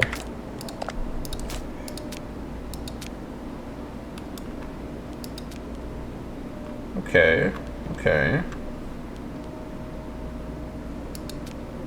So we'd be getting just Moesia Superior. I'm not entering another region if I have no reason to, so Moesia Inferior stays free of Roman rule. They would go for this. 9 AE is not that bad. That's about, what, a little under 20 months, maybe 18 months of AE recovery. Not that bad at all. We could even do it now before this all fully annexes, because we're just overwhelming them so much. I should probably take this, shouldn't I? should probably take this. All right, Trebaloi Dardania to Rome, Trebaloi Dendaria to Rome, and Trebaloi Tricornensia to Rome. I guess what I could do is go further and also make them become a subject. Tribal vassal wouldn't be terrible. If I were to get more war score and be able to go for this. This is a very expensive deal if I did this, and this breaks my whole plan of not having, you know, big deals in this particular episode. But these guys could be a pretty good tribal vassal. They own a lot of territory, and they help protect me in Moesia Inferior from the Dacians. Although the Dacians aren't that organized, so I'm not too worried about the Dacians quite yet. I think we just take this and leave it alone. I probably will have missions in the near future, or in the future at least, to take more territory south of the Ister. This is historic Roman territory, you know, in real history, so probably would be fine just to take this and call it there. All right.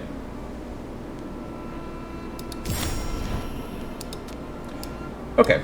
The Thracian regional power of Tribalia accepts our generous peace offer. Very good. Okay, now let's go ahead and lower the Italian levy. We have another cohort ready. And this territory is a bit messy, but I'm not going to do too much before I conquer more. I have to fight Squardiskia again. I will eventually, I guess I may as well at this point start conquering the rest of this region now that I have a foothold in here. Okay, this territory at least we can move the capital around in. Probably going to set it up at Hamium, which I'm sure the Colonia will allow me to target. Pretty sure this will be an option that we're given, so, or I can just choose the non-option if we don't get this option. So let me move the capital over to Hamium, an actually good location, all things considered. And it has civilization efforts, so that's pretty good. Move the capital over here. Let me trade for stone for just a quick sec. Actually, never mind, we don't have any money, so no stone trades for now. Over here, this whole area I have to wait. Then over here, we need this spot here. But Modicum is a really good location. Farmland, minor river, on a major river. This could be quite a good spot. And it's at the edge of the region. This could be a pretty important location to control our border with Dacia. Dacia, I mean. Let me move the capital to Modicum and hope it just stays there. It will probably not just stay there, but one can hope. As for this territory, any buildings that we can profit from? Oh, yes, indeed. We can actually fund these roads in a big way right here. Destroy all this. Logging camp for the wood. I'm going to keep that there, actually. What do we have here? A port over here. Yeah, this Navy is going to leave now. I guess we could send Navy up here to live at this port. We could set up Modicum as a major port location. That could be kind of interesting. Having a major port on what's essentially the Danube River. I mean, it's called the Ister over here, but this is the Danube in history over here. Not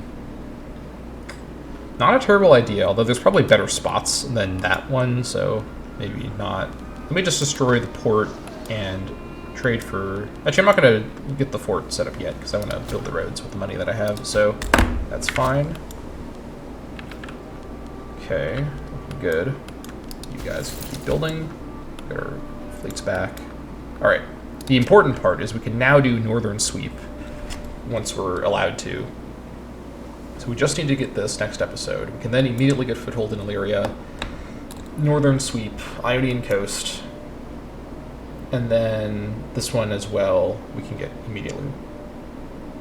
This one here requires another war. It does require a war with Macedon, so we can't do this in this consulship, but we could potentially fight Messenia. I do have claims on them. Okay. Given what we may be about to be dealing with, I probably would want to do this war sooner rather than later. Maybe I wait for 2 consulships to whenever I have... Okay, Claudius Secundus back at it with being the second. Okay, this guy's support is lowering. This is a close thing here, 29 versus 26. We've got ourselves a couple years to finagle this thing. Because she's not like an amazing consul because of her 1 finesse, but the 10 martial is really good. We could do an all-out war consulship under her. I don't want to be dealing with this guy's 2 martial and his 7 finesse. Like, I would rather have someone with amazing martial and bad finesse than someone with bad martial and pretty okay finesse. Because I just want to hold off on the Greek mission tree too much more, right? I'm trying to push this forward. Can we potentially manipulate this by changing the... I think what's going on here is there's more Optimatus supporting her. Who else with the Optimatus supporting her? Some of them support this guy. What we might need to do is actually lower the popularity of other Optimatus to make some of the Optimatus switch their support to Claudia. That might be the way to go here. But I don't know which seat supports whom. Give me just a sec here.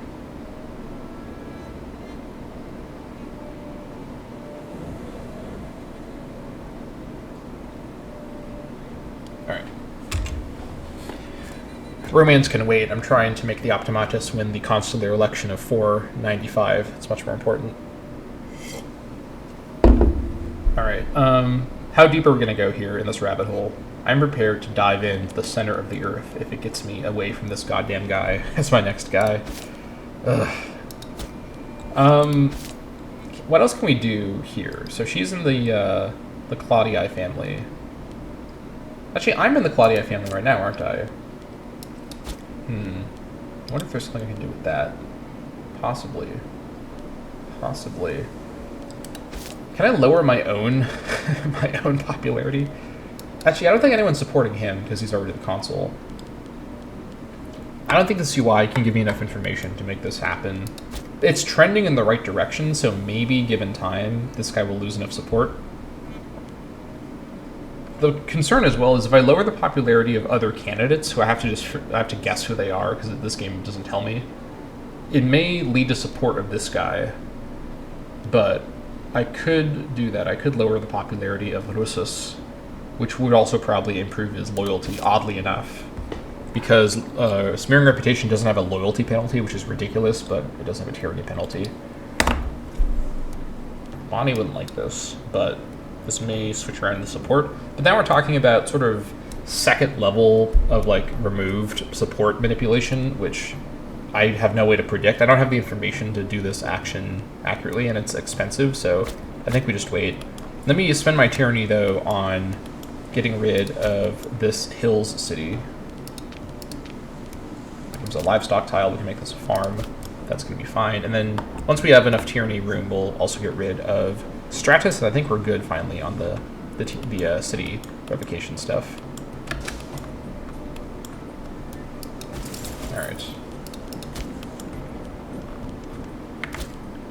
Looking good.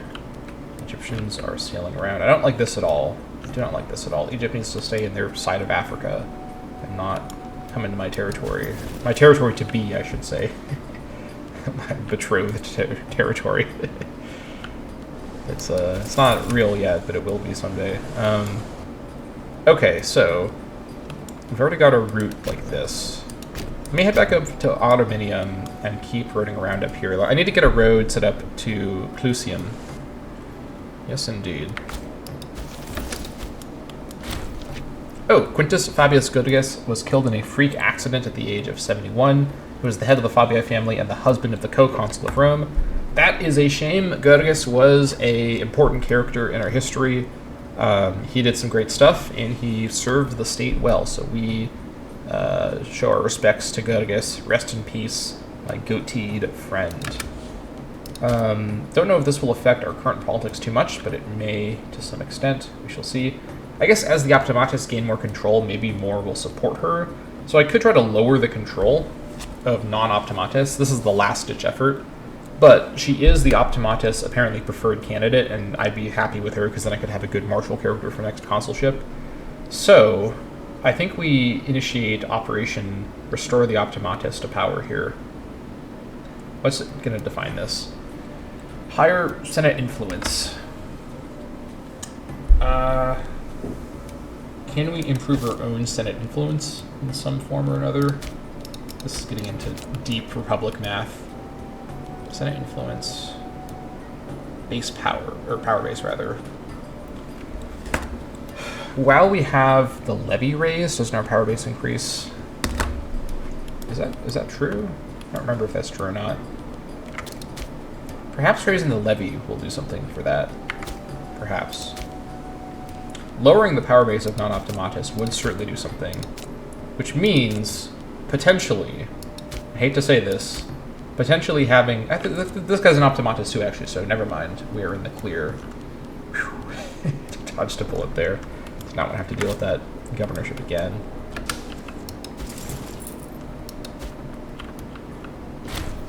More aqueducts are finishing.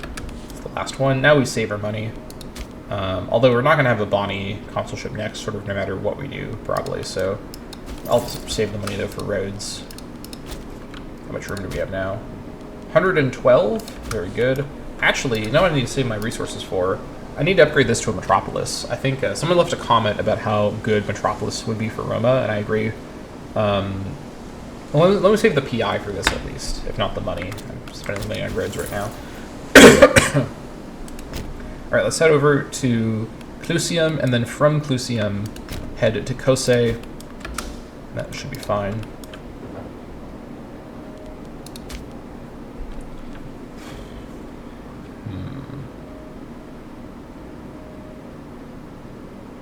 Problem is all the Populares supporting him.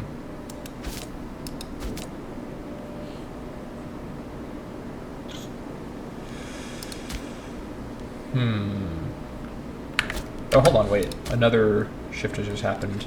Marcus Valerius Lepidus, or Tribune of the Plebs, is the new expected. Oh, this guy is really good. 710. Not as good for a war consulship. I would have preferred Claudia Secunda, but this guy would still be better than the other guy. All right, this guy is a Popularis, as is his competitor. All right, how can we manipulate this? Perhaps anything to be done. We could smear him again once he gets up to 5 popularity, but that's not going to do a ton.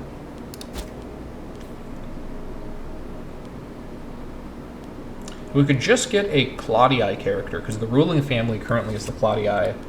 Then we could make them a governor and grant them the honor. That would be one way we could do this. That would be one way. I think we just have to wait.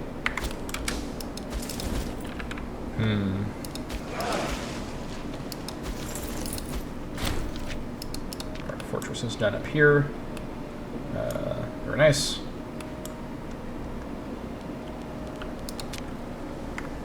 Alright, maybe this should not be paid for. Whoops, that was a mistake. Oh well.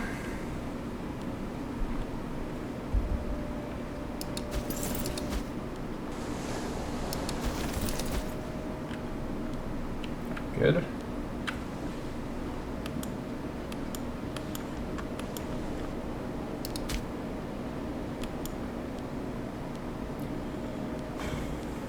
If we have to go through a full year, a full consulship, 5 years of inaction because of this election, I'm going to be mad, but not too much I can do. I'm trying my best. I'm trying my best. I'm going to wait one more year, or one more month to finish that road there. That's fine. Pirates are raiding my territory. Yep. Why not? Alright, come up there and then just, I guess you may as well also do that.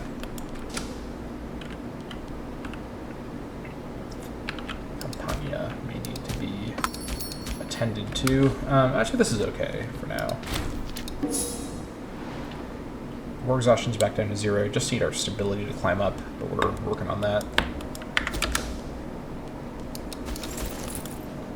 Arrival at court. Lately, our consul Appius Claudius Africanus has come into conflict with Gaius Fabius Lucanus. At every turn and decision, their opinions persistently clashing. If one of them says south, the other will promptly say north. If one wants to trade with a neighbor, the other will argue for war. This constant bickering is rooting whatever authority Appius used to have, and the atmosphere in Roma is at a breaking point. Okay, opportunity to lose some popularity in Africanus, which I actually kind of want to have happen to change the math here. Rivaling this guy is not going to be very useful for anyone. Oh! Wait, no. Never mind. I got excited. False alarm. Have your will then, Gaius. Alright. When do you get here? Wait for the monthly tick, and then we'll do this move.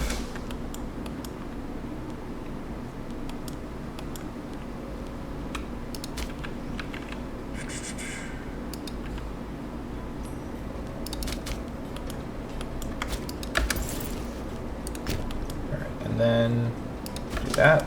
Very good.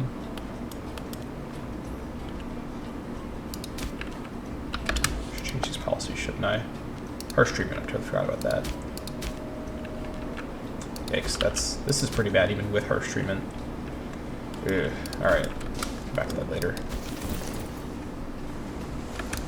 Alright, I just want to finish the road to Pisa, and then I think we'll have the basic roading in Italia done at least, and I'll calm down there. I know I need to save my money for other things, but I just love doing road building. What can I say? It is something that really clicks with me, you know? You just wait here for at least 1 month, 1 monthly tick, I should say, and we proceed.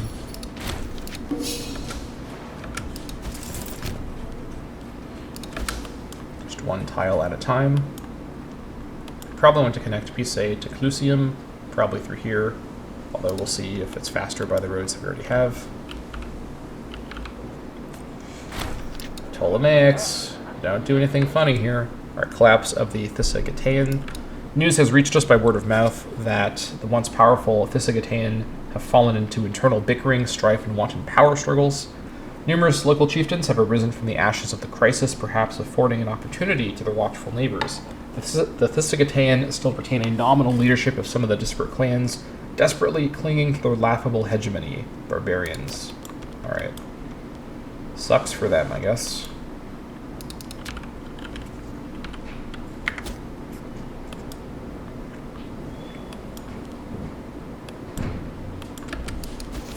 Okay. Get up one more tile.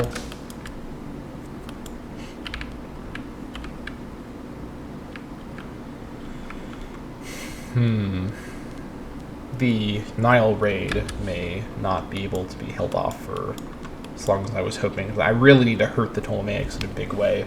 The problem is just raiding them will, make them lose some of their infrastructure, but they're going to bounce back just fine. What we really need is for the Seleucids to get their act together. Seleucids actually do present a danger to the Ptolemaics. Incidentally, we do actually have more population and more core population than the Seleucids now, but Seleucids... Oh, they're fighting them.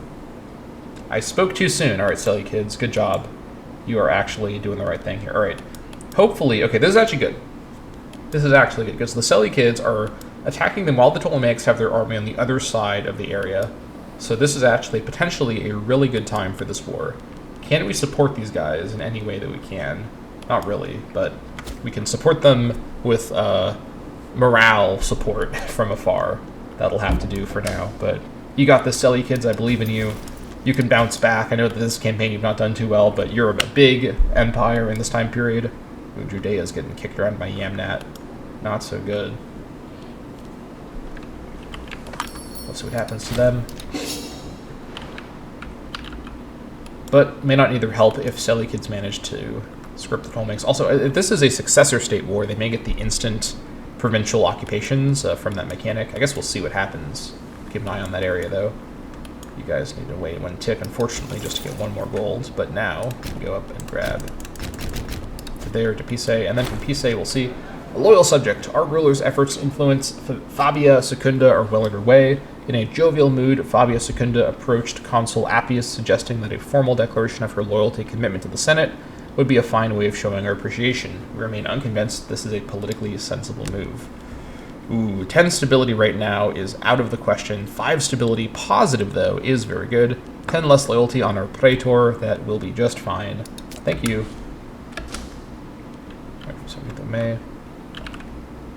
Come on, Seleucids.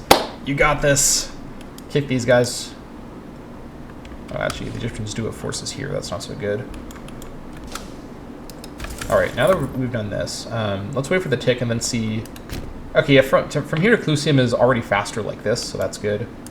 And this is already fine. So now we've got Italia roaded up, at least on the mainland.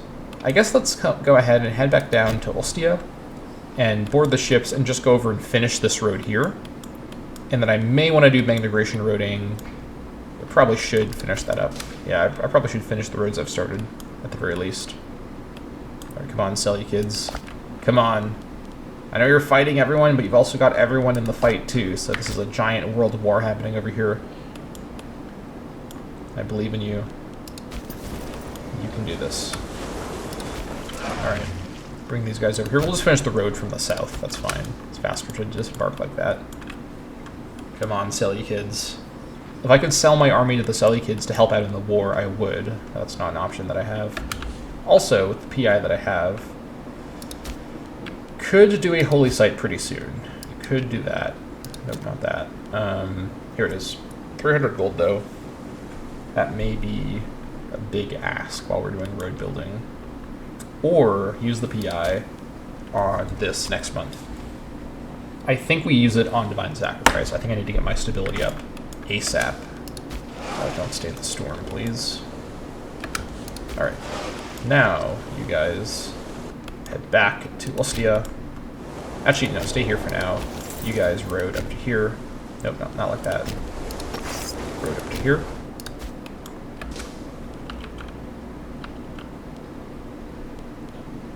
Everyone's crossing my lands. Love that for me.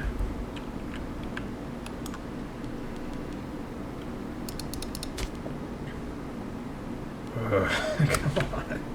What else can I do? This guy's got so much statesmanship. He's not in an office. I guess he's not a major family. He's in a private family, so his prestige is kind of not to be touched. Could smear him again.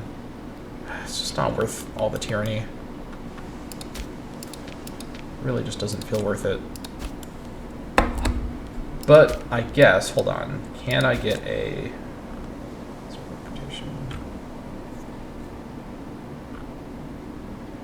I need the tyranny to do it. All right. Ugh. This game, I swear. All right, when you get there. After the tick, so we should have enough money to finish that, so we'll get that done. Nice. All right, it was 2nd of August. All right, good. Our road over here is done. Don't need too much roading right now, but this should be enough for any strategic purposes between our two main cities here. All right, back on the boats. Now we go, and let's finish the road that we started down here. I'm not going to bother roading mainland Magna Graecia right this second, but I want to finish the road that I started just so it's not incomplete. And yeah, then we'll calm down on roading for now. I guess I could road Magna Graecia. I guess that would probably be okay, but let's reconsider as we get there. Scandalous Dominus. While the occasionally rakish and loose tendencies of Gabius Fabius Licinius, this guy again, are well known throughout the upper circles of Roma, no one was quite prepared for the appalling slew of allegations leveled at him of late.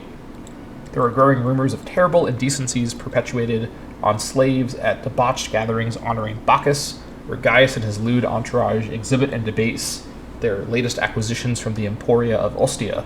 Gaius denies everything in the most stringent terms, claiming the tales to be lies engineered by his political opponents.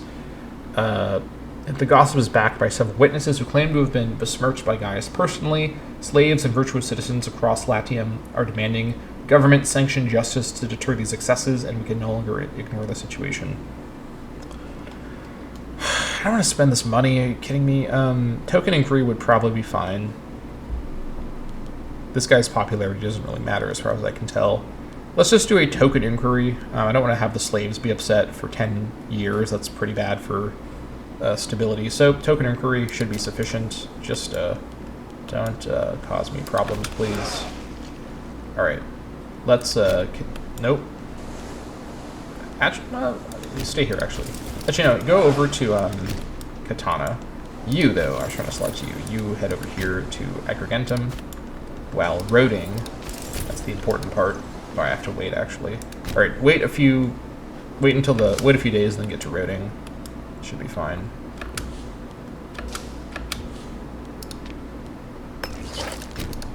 All right. All right. Oh, that's not what I wanted to see, silly kids. Come on. I know Egypt outnumbers you by a fair bit. But come on, man. Just don't do this. If Egypt starts conquering the silly kids, we're in big trouble. We are in big trouble. Ugh. All right. This is nerve-wracking.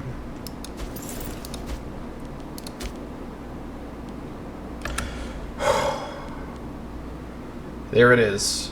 Holy crap. All right. The next episode is saved. Marcus Valerius Lepidus is the next presumed consul. And just to be on the absolute safe side, I am going to smear this guy again once I'm allowed to. I'm not taking any chances. Just got to make it about one more year, and then we get a actual good consulship with this goober coming along as the co-consul. I think he'll at least provide his charisma, but that's it. He hasn't won me over with his charisma, that's for sure. We'll have a Populares double consulship and probably a boost in their control. That'll be fine. At least we're going to have good freeman happiness. That'll help out, actually. So let's just be careful about that. All right, trial developments. While the investigation into Gaius Fabius Licinius was mainly intended as a symbolic gesture to ease tension, it is clear after some preliminary groundwork by jurists that the accused is essentially guilty beyond all doubt. It is a minor miracle that this did not come to light sooner. The unspeakable goings-on at the Fabius villa scarcely bear thinking about. It is, however, very hard to ignore just how Much situations like these lend themselves to those less scrupulous and willing to earn the debt and gratitude of those colleagues in need. Could gain popularity in Africanus, which at this point I think would be fine to do this. Popularity lost on this guy, and the Fabii lose prestige. Or lose popularity, gain loyalty from a family head, so that's not that bad, although I think the loyalty will actually survive the consulship change, so this could be good. Or he has to bribe me, which means that Africanus gains some corruption, which at this point isn't that big of a deal. Lose some popularity on the accused guy. Let's see if we can get some money from this guy. Anything can be fixed for a price. Alright. Attempted extortion. Our messenger has brought word that Gaius Fabius Lucinus has refused our generous offer. It seems he puts little stock in the importance of reputation or the power of the state.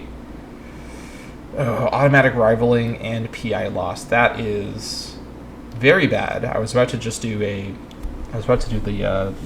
the sacrifice. Well, that's not so good. But fortunately, this rivalry will not matter in about a year once the consulship changes. So, damn. But nothing to be done about that. Just gotta proceed. You need to wait a bit longer to finish the roads. Carthage is winning the war against Massilia. That might be fine. I'm now thinking about Carthage as a potential ally against the Ptolemaics. Like, I'm really thinking long-term here. Carthage, you know, this territory is nice, but getting a bit of territory in Africa is not comparable to stopping the Egyptians from destroying the world. Scandal draws to close. The investigation into the accusations against Gaius Fabius Lucinus can finally be brought to a close, and has established his innocence in the matter to the satisfaction of the court. The many concerned parties and witnesses have largely been dismissed as disruptive slanderers seeking to undermine the reputation of an important member of society for their own nefarious aims. While there may be some small backlash over the seriousness with which the trial was conducted, we have at least staved off a major crisis among the slaves while protecting our interests. What are these options here? So I can lose 10 popularity on the leader. This guy loses, the Lucinus loses popularity. He gains loyalty, though. We gain 50 gold, okay, but the slaves are unhappy about this. I was trying to avoid that. Oh, god damn it. 12% for 10 years? That's brutal. Holy shit, alright. Or we could kill him because we're rivals. All the Fabii lose loyalty, though, and this is a family head, so we should not play around flippantly. But can we play around a little bit? What's the loyalty situation like? So not him.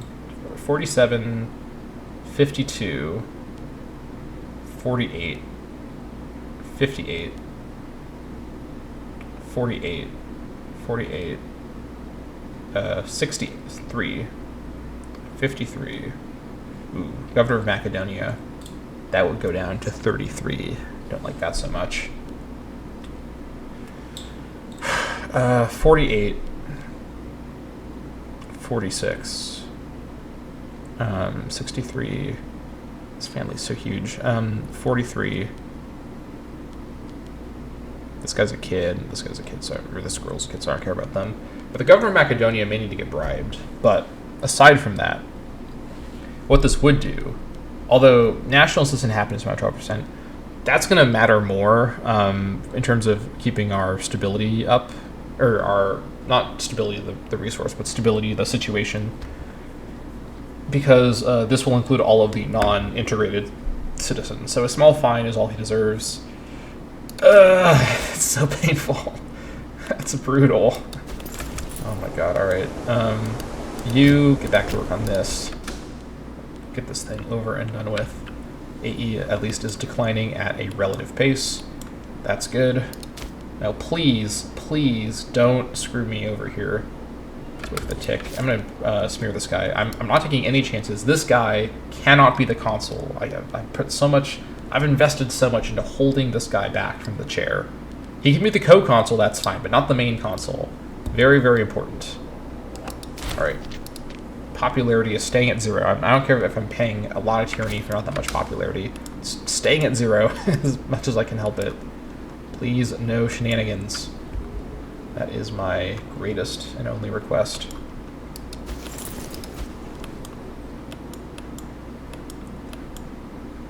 guess I could do the migration roading. I kind of want to. I just don't have a lot of money, but it's not like I'm spending a lot of money. I want to wait for a Bonnie consulship to do a lot of building, so let's just perhaps just do the roading now, honestly. It's just winter time. Calm down. We'll get food soon. Did this guy change it back? Didn't I change this earlier? Oh wait, no, I never changed this one. Yeah, because it's one tile. I should probably change this. That's a bit more tyranny, but yeah, whatever. All right, and then also we almost have enough PI to do the stability thing, so we're going to do that as soon as we can. No more using PI for... Lucius Valerius Wielands died from overwork at the age of 79. He was the censor and the husband of the admiral of Classis III Corcyra. He was the head of the Valera family. All right, another important character in Roman history for us here.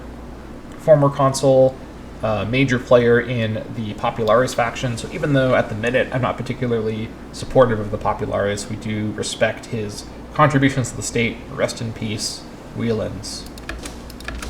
All right, who's the new party head? Oh, thank God, it's this guy. All right, so this should help this guy's... Oh yeah, this guy is completely in the clear now. Popularis are basically uniformly supporting him. Which means, oddly, I think that means... Wait, 28 out of 28. 13...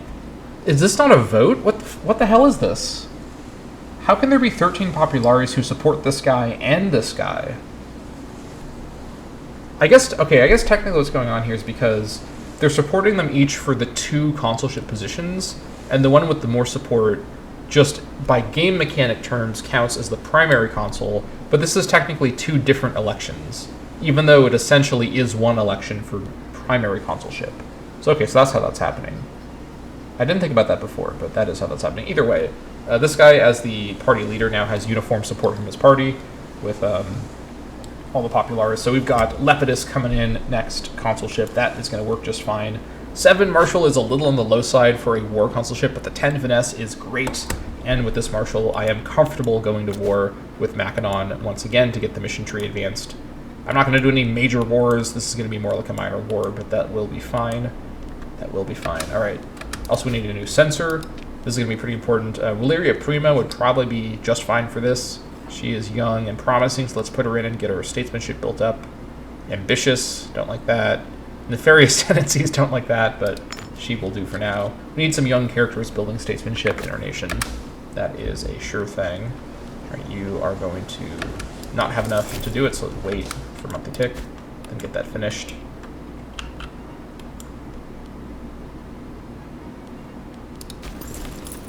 Bit of a quiet episode, but wanting to do this slowly and carefully is never a bad thing.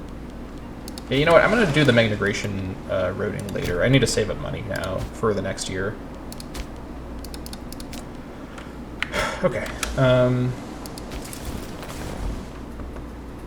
I'll just dismiss these guys once the road's done. Alrighty.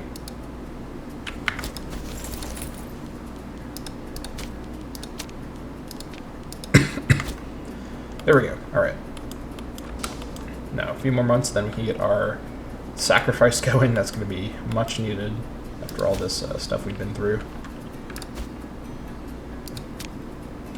Number 3 in the score, Ariarthid Kingdom is doing quite well. It's because they're a good situation divider because they started so small. Chin is doing great. We're doing good too. Boja? Who's this? Oh. Interesting. Okay. How's Varia doing? Shoka's 43. Arnold Hopper is doing well as usual. Phnom is doing great. Love to see that, although they're being destroyed by the Malaysians. There we go. Oh, Chin. Why are you so strong? This is unnerving. But Chin probably won't interfere with me, at least until the late game. I guess we'll see. Even now, I'm worried about Chin. On the other side of the world, I'm worried about Chin. It's never too early in the game to be worried about Chin, honestly. Once the Ptolemaics are at peace, we shall see. I can grab this. Loyal Generals, I guess. I think this just adds on top of the one that we have already, so we don't get any new modifiers, I'm pretty sure. Yeah, it just replaces the one that we currently have, so we just permanently have that. That is quite nice.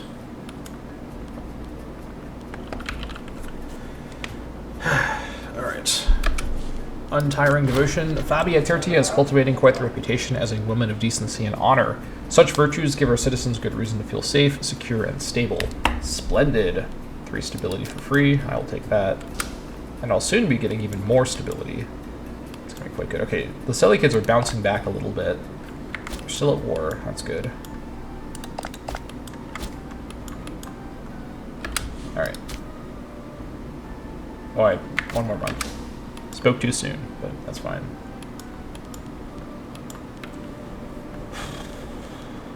Okay, manpower's looking fine. This war should be pretty straightforward. Probably with the rest of Macedon for sure.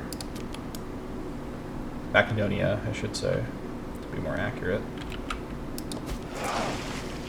I could bring the migration levy with me, but I don't think that's going to be needed. Alright, xenophobia. A heated debate in the Senate is not uncommon, especially where so many prominent members of society are involved. Lately, a wave of xenophobia has swept across Rome, resulting in foreign values being regarded with great distrust. All in attendance at today's debate agreed, however, that Cornelius Secunda, my co-consul, crossed the line when she accused Consul Appius of indulging in barbaric, Ingvaeonic practices. How dare she? I'm just going to lower her. This puts her into disloyalty, and she is a family head. Let's not ignore. She is a family head. Rivaling her wouldn't be any better, so unfortunately we're going to have a disloyal family head. She'll be at 30. I guess we'll see. Okay, it's a close call, but we're not above the power-based threshold yet, so we're okay for now. Also, we can go ahead and do Divine Sacrifices. Do this right now before I spend the PI on something else. Alright, stability is going to climb back up. Let's not waste our stability so much like we did last episode, but had to be done. I was just enraged and acting according to the contents of my soul. This is not actually a successor war, so they're doing classic sieging. This is fine, though, because Seleucids are advancing. That's what I want to see. Military tradition. All right. This looks... I'm seeing a lot of really good stuff here. I'm going to go for logistics of state. So we get 4 free province investments. That's really good. Legion recruiting cost, 10% reduction. That's good to get before we get legions. Engineer cost for within legions is also reduced, and supply train cost within legions is also reduced. Mostly getting this for the province investments, but the legion cost reductions are nice in advance. As the Roman military expanded, the practice of each soldier providing his own weapons became unsustainable. Thus, by instituting a chain of command from natural resources to blacksmith to the hands of the soldiers, Rome fueled her war machine with ease. Apparently this means we now have a civil war brewing. What is the cause of this? We just recalculated. Okay, we now have a problem. All of the Cornelii are mad. But why are all the Cornelii mad? I mean, she's the head of the family, but I didn't lower the family loyalty, I just lowered her loyalty, right? Did I misread that? Alright. So you're not even in the family, what are you mad about? Ugh, what is this? Tarnished honor, what? Is this... Okay, whatever.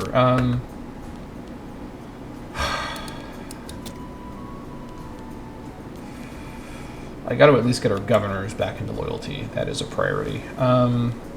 Could befriend her. I think free hands is all I can do at the minute. We have a lot of anti-corruption. Let's just start handing out free hands to people that will take it. She's about to be out of office, so that should be fine. That does fix it. And actually, yeah, okay, so the family head being disloyal did make a lot of the other members of her family not loyal too. You're not disloyal, you're just near disloyalty, so that's fine. We proceed.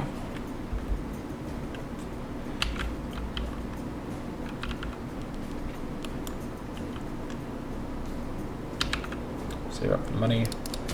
Okay. We now have Claudia Prima coming in. She's the augur as our co-consul. That's fine. She's going to bring some extra zeal, so that's handy for the regional effect. Oh yeah, we have another route, and we also have these investments, which I should spend. Okay, more incense? No, not incense. What was I getting before? Wasn't it incense? Am I not trading incense anymore? Apparently I stopped trading for incense. Oh, maybe I lost the incense trade. Oh, that's probably what I just lost a minute ago to get access. Okay, yeah, this actually makes sense now. Okay, the food situation here is probably under control for now. We are in May, but this is not harvest season, so I think it is probably finally resolved. I could start switching off some grain trades to make room for other stuff, which isn't a bad idea. May as well, you know, go for that. What do I want now? Well, we got all of our happiness resources. So, what's next? Probably want to get earthenware. I can't even get earthenware. Ugh.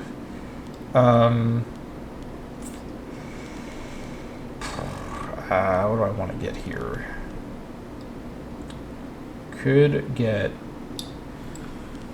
step horses for output, or elephants for even more output, or regular horses for output as well. Could also just trade for gold for more money. I already have marble surplus. Let me bring, I already have olives actually. I guess I could trade for woad again. How much tribesmen do I have now? Barely any. We're going to be just fine with that tribesman happiness resources. Let me secure one cinnabar trade in case I can get more. Let me tentatively cancel 2 grain trades and see. I think we're okay at the minute to do this and bring in something else instead. I could just start trading for permanent stone surplus just to save myself a lot of micro time, but there's probably better things to get for now, like more gold for money. That could be pretty good. Or more marble, also for money and for noble happiness. The gold does that better. Let me trade in more gold. There we go. Should improve our economy a little bit. Well, maybe not. I guess we'll see. Also, let's not forget. Okay, do I want to just do more trade routes? I think at this point I'm reaching a point where I don't really need a lot more trade routes to get the stuff that I really want. That being said, more trade routes does bring more flexibility. Or I could use these elsewhere strategically to get trade routes in places that I want to import resources to. Don't think I'm at a point where I need to do that quite yet, though. I'm thinking what I could also do is get prescriptions here for extra manpower. That could be quite strong. Or religious endowments from more city building slots could be really good, too. Or any of these are good, honestly. Any of them are good. Could also get the fort capacity here back within capacity, but the value of that is not going to be enormous. The forts there are more expensive, but it's a matter of like 0.10, 0.20 gold, which at this point we're way beyond that mattering a lot. So, also more pop capacity from this could be pretty good as well. But I think we're going to have enough room here for aqueducts eventually.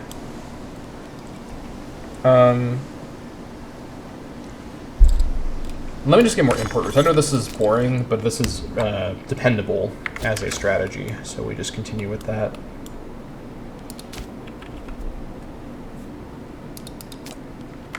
Yeah.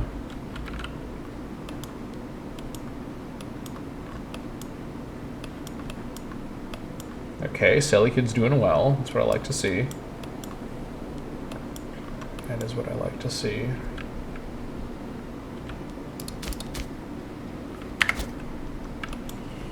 All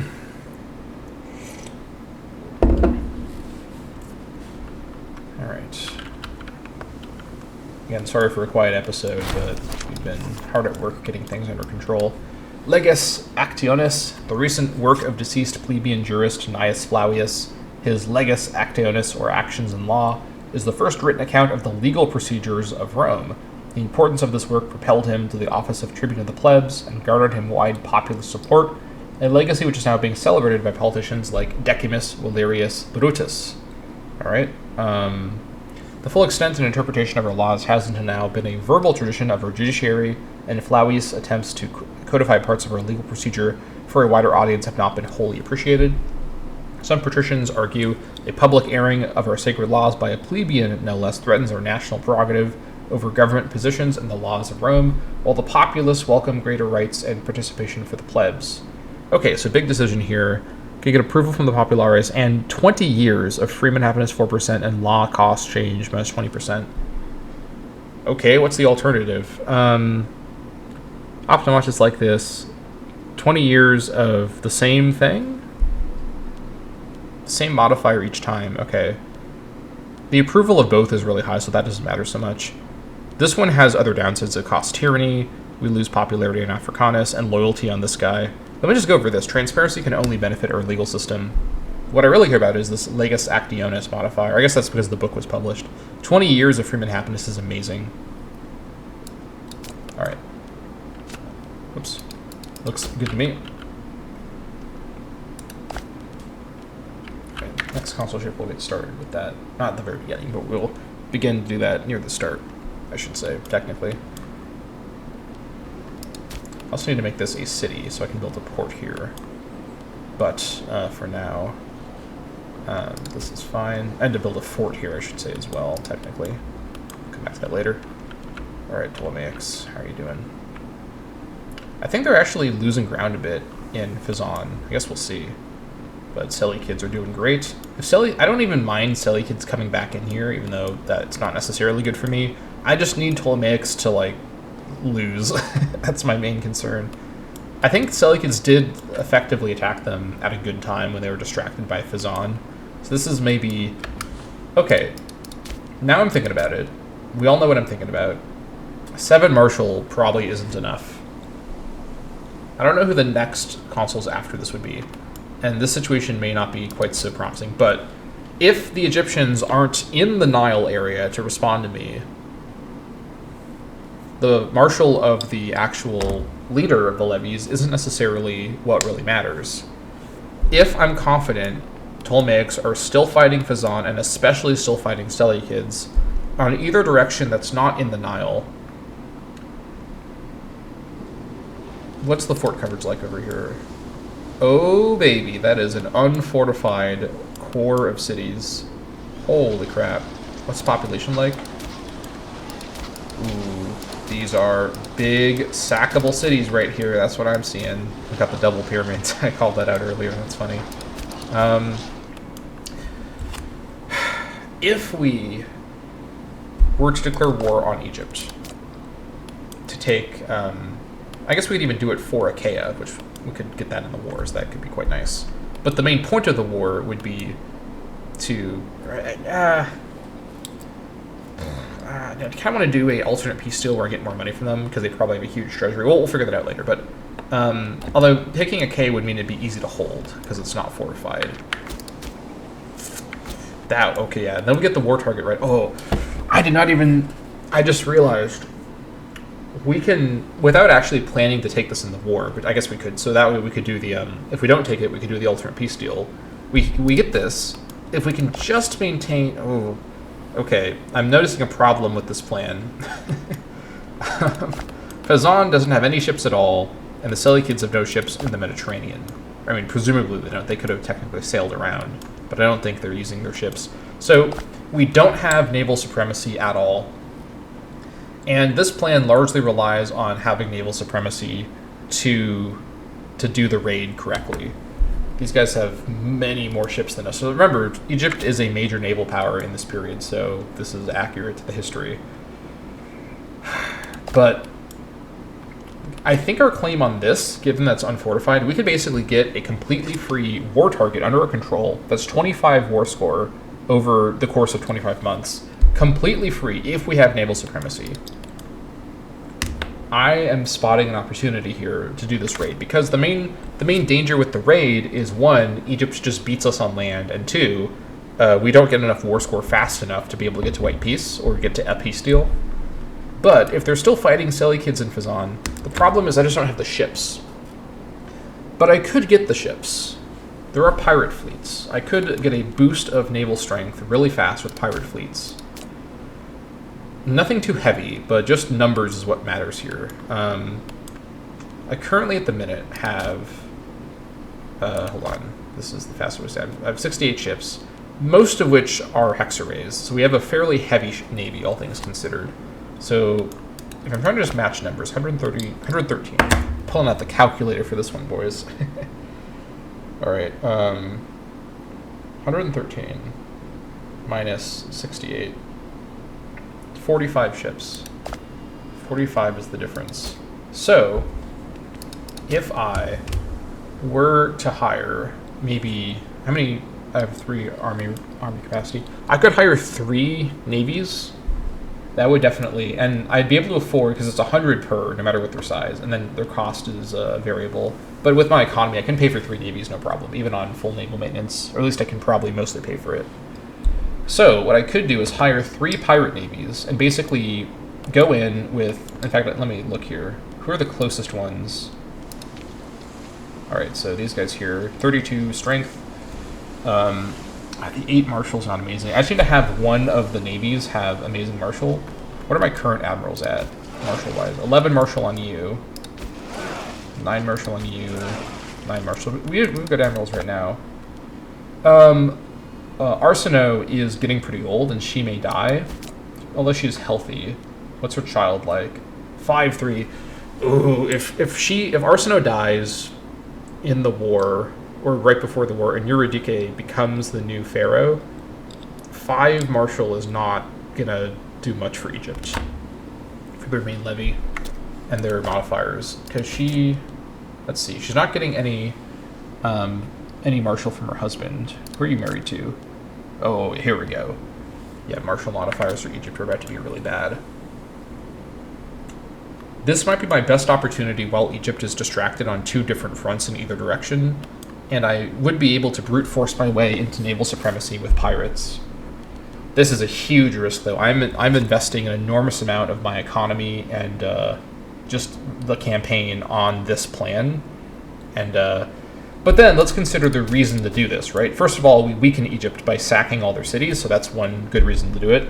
But second of all, we make a ton of money.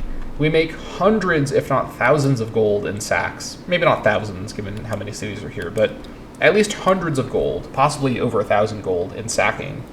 And if we have naval supremacy, it should be fairly safe. I don't think Egypt has armies in this area right now.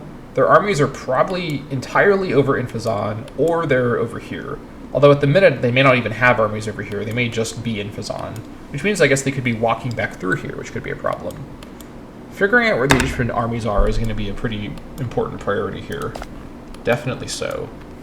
Now, to make this even more of a sure thing, we could bring in someone like Judea, or who else would be open to this? Probably no one else. I don't even know if Judea would go for it, because they may be too scared of Egypt. And I don't even think we need an ally here. The goal of having an ally for this would have been... Actually, Fezzan is... I don't really know what's going on over here. It's kind of hard to tell, but... I think we can pull something off here. But the downside of failure here is extreme. Egypt probably, if we buy enough pirate fleets and we just have a massive, like, super powerful naval doom stack sailing around, Egypt probably won't be able to do anything, even if our armies are destroyed. The problem is we then are in sort of a death spiral where we don't have any more forces to use because they died so far away. We have to wait to be able to re-raise them. And Egypt will just have tons of war score. But if we start the war by taking their holding here, and if that's the war target, we might be able to, even in a disaster situation... But the thing is, if we have the naval supremacy, we can just have them get on the ship, so we can avoid a disaster situation through naval, like, disengagement. We can do a Dunkirk-style thing. Okay. I've convinced myself the time is soon approaching for an Egyptian declaration. I can't believe I'm even saying that, but unfortunately we're going to miss out on a bit of extra marshal when the election happens, but I'm certainly not doing it right now. I'd be out of my mind if I did it right this second. What I'm going to do is, between episodes, very carefully plan out how this is going to happen. And again, I think this is just a good time while they're fighting on 2 different fronts. The chance of their armies being right here doesn't feel very high, unless they're marching from Fezzan to the Seleucid front, in which case that's pretty unlucky. However, ultimately I mostly care about the sackings. I don't care as much about holding this place down for war score. And aside from Alexandria, which does have a level 1 fort, although this place should get sacked. This place is enormous. I definitely can get away with a lot of sacking around here. Okay, that's the plan for next episode. Oh boy, alright. So in the meantime, I guess the question is, do we start next episode with that attack? Because we can prepare for it now if we want to do it like that. We have a Populares leadership next time. Okay, here's another question. Are we stable enough to do something like this? This is a potentially very risky move. Alright, Campania needs to get switched over to harsh treatment. I can't let it keep lowering at this point. I think we should be okay. These actions shouldn't have stability or tyranny costs. The actions I'm expecting here. And we can use the money we make to reinvest into our economy. We have a lot of manpower available for this. Yes, I gotta do it. I gotta do it. This is my chance. This is my chance. Alright. Let's start preparing. Let's bring Classless 2 Heraclea over. You just come join up with the main navy. How will I bring the... Hold on. How will I bring these guys over? Let's see. 50... They actually won't both fit on my double navy here, so we have to be a little creative here. We can raise the Magnigration force at Katana and bring them down as reinforcements if needed, but we shouldn't technically need them, and this won't be helpful. I guess it will be helpful for assaulting Alexandria, but we can just carpet siege otherwise.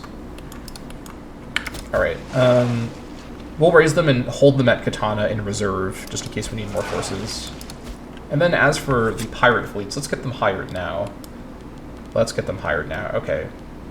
So, the highest martial pirate we can find would be handy, no matter what the size of the fleet is. We have 3 mercenary army slots to make use of. I think 13 marshal is going to be the best we're going to see. 14 marshal, never mind, I spoke too soon. Where are you? That's close enough, we can use you. 11 ships, it's not that much, but it's for the marshal, it's not for the ship count. Anyone higher than 14?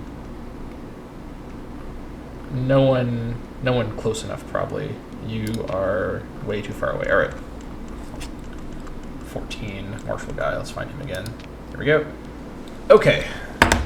Now, anything I want to change before going for this? I don't think so. I think we're good. 14 marshal. Let's recruit him.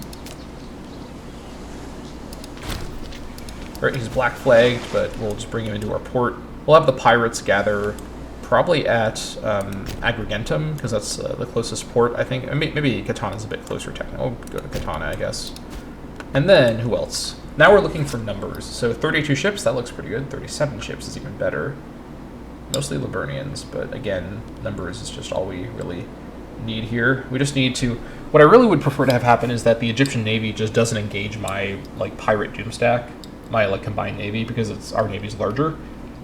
We should hopefully be able to win the fight if it comes down to it, but I'm not super confident with these pirates. Their ships are very light. Alright, where are you? You're right there, that's perfect. Recruit you. Alright. You as well. Come up here to Katana. And then let's use our last slot for one more pirate fleet of size. Anything super big around here. Alright, let's go back up to what's closest, because it's organized by proximity, by closeness to your territory. So 32, no, yeah, 32 I think is the way to go. Yep, looks like it. You're up here, recruit you. Alright, what's our economy like now with no one paid for? This is okay. Come around like this. I'm going to go ahead, and this is going to be very expensive. Watch this number change. Oh, man. But has to happen. We need the morale bonus, like, badly. The thing is, even with more numbers... Actually, let me count my numbers now. 148. That is more than Egypt, so that will hopefully scare them away. If I can just, like... if they can just be too scared to navally engage me, the raid will still work. I don't need to beat them at the sea. That would add a lot of war score and make my life in the future much easier if I destroy their navy. But my goal here isn't to fight them, it's to scare them away from fighting me.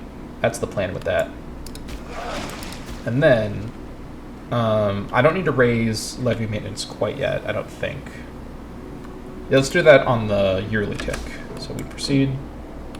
Fort maintenance shouldn't be needed in this war, I hope. If fort maintenance is needed, I will be in big trouble, but we are going for it. We are going for it. Oratory advance 6, civ level plus 0.50%, and 1 free innovation. Okay, it probably behooves me to get something a bit martial preparation here. Let's see. Anything that's going to help in this war specifically.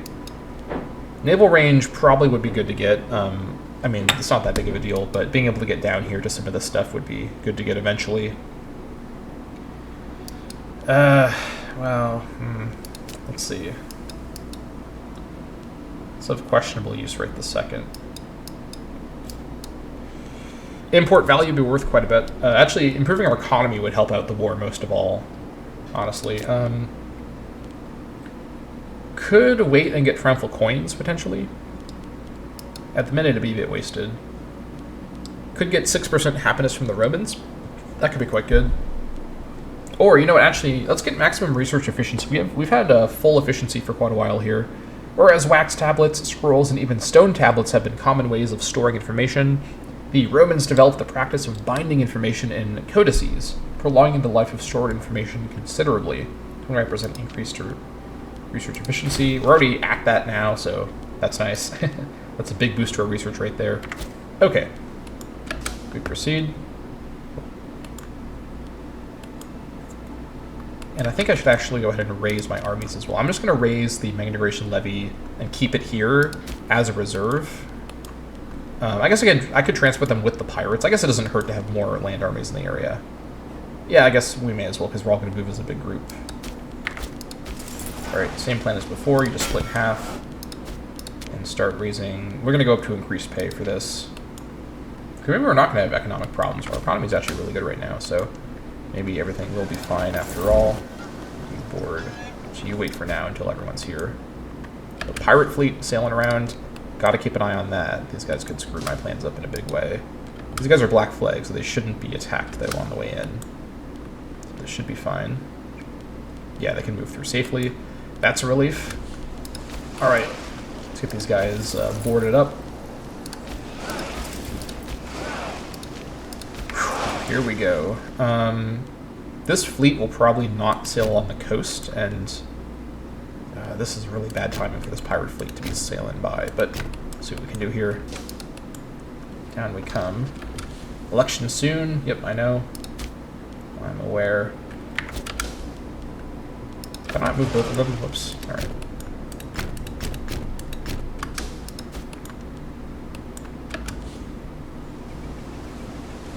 Okay, we're good.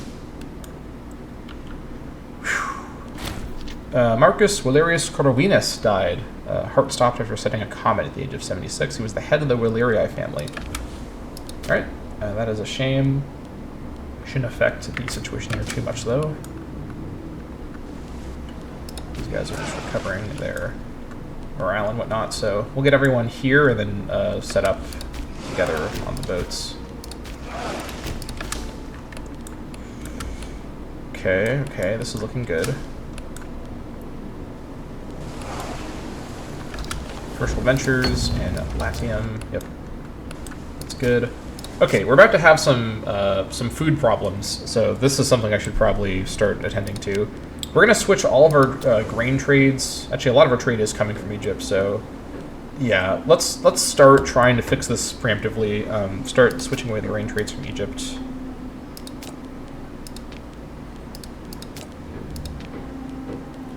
All right, there's still quite a few more. Let me just switch all my Egyptian trades off right now while I'm thinking about it, as best as I can. All right, let's just do everything. Stop trading. So we are trading a lot to Egypt, but we can at least stop the trades from Egypt and attend to that here. Also, I think one of my olive trade is internal, so let me switch that as well while I'm thinking about it.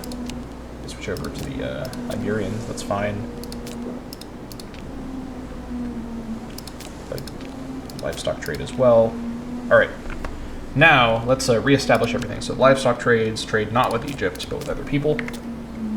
And then the marble trade as well, trade with Lasconia. What else? Citizen happiness. Where's my noble happiness one? Dyes. I don't have dyes available. All right. Freeman happiness. Where's that from? Opium. What else? There's no Freeman Happiness one? Thought there was. Okay, let's see. Got the Slave Happiness already. Alright, fruit. I can trade one fruit with the Armenians. Guess I'll do that. Actually, I already have the fruit trade. What am I doing? Throwing right now. Alright, what did I want to get? Citrus? No, internal trade only. Cinnabar. Do we have any other Egyptian trades going? No, okay. Let's see, fish. I need fish again. Trade with Limowikia, basically Gaul at this point. Could get a surplus of horses if I really wanted that. Not super needed. Already got... Oh, we need glass. Okay, let's trade for one thing of glass from Iberia. And that's it. We can't trade with Egypt for glass. We'll just have the glass trade for the citizen happiness for now. That's a shame, but it is what it is. We could trade for amber. This could be quite good to get surplus of eventually. It is worth a lot. Let's trade for the amber. And then the rest, let's trade for grain from people who aren't Egypt. So that will be Limowikia. Once again, they have a lot of grain to sell. Alright, how much more grain do I need? This is probably enough grain. Probably even more grain than I need, honestly. Let me cut one grain trade, then get, let's see, 3, 5, 6, 7. Yeah, 2 surpluses. Alright, surplus. Let me actually go for more martial surpluses. Let me get surplus of hemp. This is good to get ahead of the battle, so I'm glad I thought about that. Trade with the Iberics and the Gauls. What else? Getting woad is not super useful at the minute. Could get a copy of ebony. This would be really good to have a surplus of, but ebony is very rare. Let's trade in 1 ebony for now. And then with our last slot, let's trade in 1 incense for now from Seleucids. There we go. Alright. This looks fine. We'll see if the food situation is enough, hopefully. We have livestock reestablished. Good. Alright. Everyone arrive here and get dropped off. Trade these guys, yep. Okay. Now, here's the arrangement. I think what I want to do is actually merge... I should probably merge the classes together into a Tempest classes once again, just so that it has some weight to it, even just as a unit. Although, don't know if that would be necessary. Let me think about this. What's my actual attack plan here? I think it is to... Let's see, because Alexandria presumably is still their capital. It is. So I want to probably get Alexandria right away. Now I also need to land some people over here to get this, so I should probably attend to that first. I can get access through Pelene. Let me just get this going. Actually, this is a Egyptian ally, so let's remember that Egypt calls in some of their allies. Who over here is an Egyptian ally? Or I guess feudatory more. Actually, this is a literal ally of Egypt. I guess I have to worry about this too, don't I? Do these guys even have a 1 cohort? Maybe not. Alright, well, I guess I will have to leave some people in Sicyon to hold it down and siege this stuff. This guy does not have any martial at all.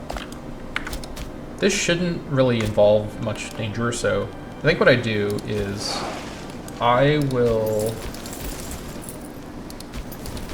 Let's see. How do I want to set this up here? Okay, I think having the conscripti be in separate forces is going to be good for landing.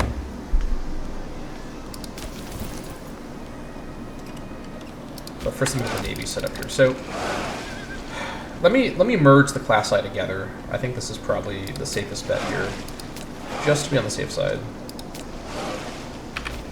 All right, this guy does have the highest. We're going to call this.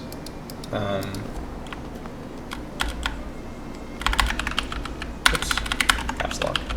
Templus classes. Temporary fleet has been established. All right. And then you get on board. I guess it doesn't matter who you're on board of, but I want you to get on board of the main fleet, which is heavier. All right. All the pirates leave port for just a second. All right. You get on board this. On board, then we do have enough room. We do have enough room for everyone on board this one fleet. So, okay, here's the plan. You guys now leave port, and we'll get organized in the bay. Okay. So the leader of this naval force is going to be the highest martial guy, that being Uxentio Karali, who is ailing, so let's hope that that doesn't cause problems for me. Alright, Karali's pirates are going to lead this group, although I guess it doesn't matter who's technically leading. He just has the highest mark. I just want to make sure that he's put in charge, but I think he will automatically. I guess technically what we'll do is we'll have our Roman admiral lead the actual thing, although the leader in the battle will be the pirate, the higher marshal, so that should work. Everyone attached to the Roman, then this is good, and these guys are all probably already set correctly. No, I actually put them on harassment. You go on harassment, and you go into harassment. Alright. Very good. Alright, so now what we do is let's go over and this is going to be a bit complicated with Macedon on either side. I guess I could get well, no, because they're going to go to war with me, so I need to have... This is awkward. Unless Stymphalia gives me access, that would solve all my problems. Alright, never mind. Alright, Stymphalia, give me access. Okay, here's the plan. I'm going to drop off a very small force just to hold down this tile, because it's going to be the war target. And this small force, I think, will literally just be maybe 2k. Actually, I'll have the 1,500 spearmen of the Migration levy do this. I think that should be enough down here. I think. Who else is Egypt going to bring in? There are some people over here that might get involved. I probably need to leave a larger force, don't I? I guess I could leave the entire Migration levy over there. That might be overkill. I'm not going to have the ships to really spare to come get them later. But holding that down is really critically important for war score. I think I will leave the entire Migration levy. The Conscripti Itali, again, the goal here isn't to win a lot of fights, it's to not fight anyone at all. So leaving the Migration levy up here should be okay. Alright, so with that noted, let's go ahead and come over here. We're going to land the Migration levy. We can just port or a dock in here actually to do this. Land the Migration levy, and then have them be on the border to basically march in right away. And then we'll declare the war when our navies with the two main Italian levies are actually prepared to land and like get to work over here. So that's the plan with that, which means the war will actually start next episode. Sorry for the sorry for that, but we're going for it, right? We're going for it. That's the interesting part. Whew, I cannot believe I'm doing this. This feels crazy, but this is about to be like a legendary episode of the Rome campaign right here. Okay, Marcus Valerius Lepidus now rules our glorious nation. 7, 10, 8, 6. Populares are in control. He wants to declare war. Well, I have good news for him. Declare war on the Lysimachids. I have bad news for him. Actually, wait, wrong person. Declare war on the Ptolemaics. I have good news for him after all. That's pretty good. That is pretty good. Alright, stability drop. And he's got Claudia Prima with him. We're going to take a look at the whole situation next time on the Rome campaign. Sorry for this cliffhanger ending, but I have a lot of additional planning and consideration to do between episodes to make sure this raid attack goes off smoothly. There's a lot that can go wrong, but I believe of any time so far this campaign, the Ptolemaics are the most vulnerable. They're not the weakest. They're actually the strongest they've been so far, but they're the most vulnerable to this kind of attack. And I think with the way I can declare this war, targeting this place up here, we can get a sort of cheesy strategic situation going where we can basically brute force our way into a peace deal with them after sacking their Nile core. But that's going to be something that happens in the next episode. So thank you all so much for watching, and I'll see you all next time.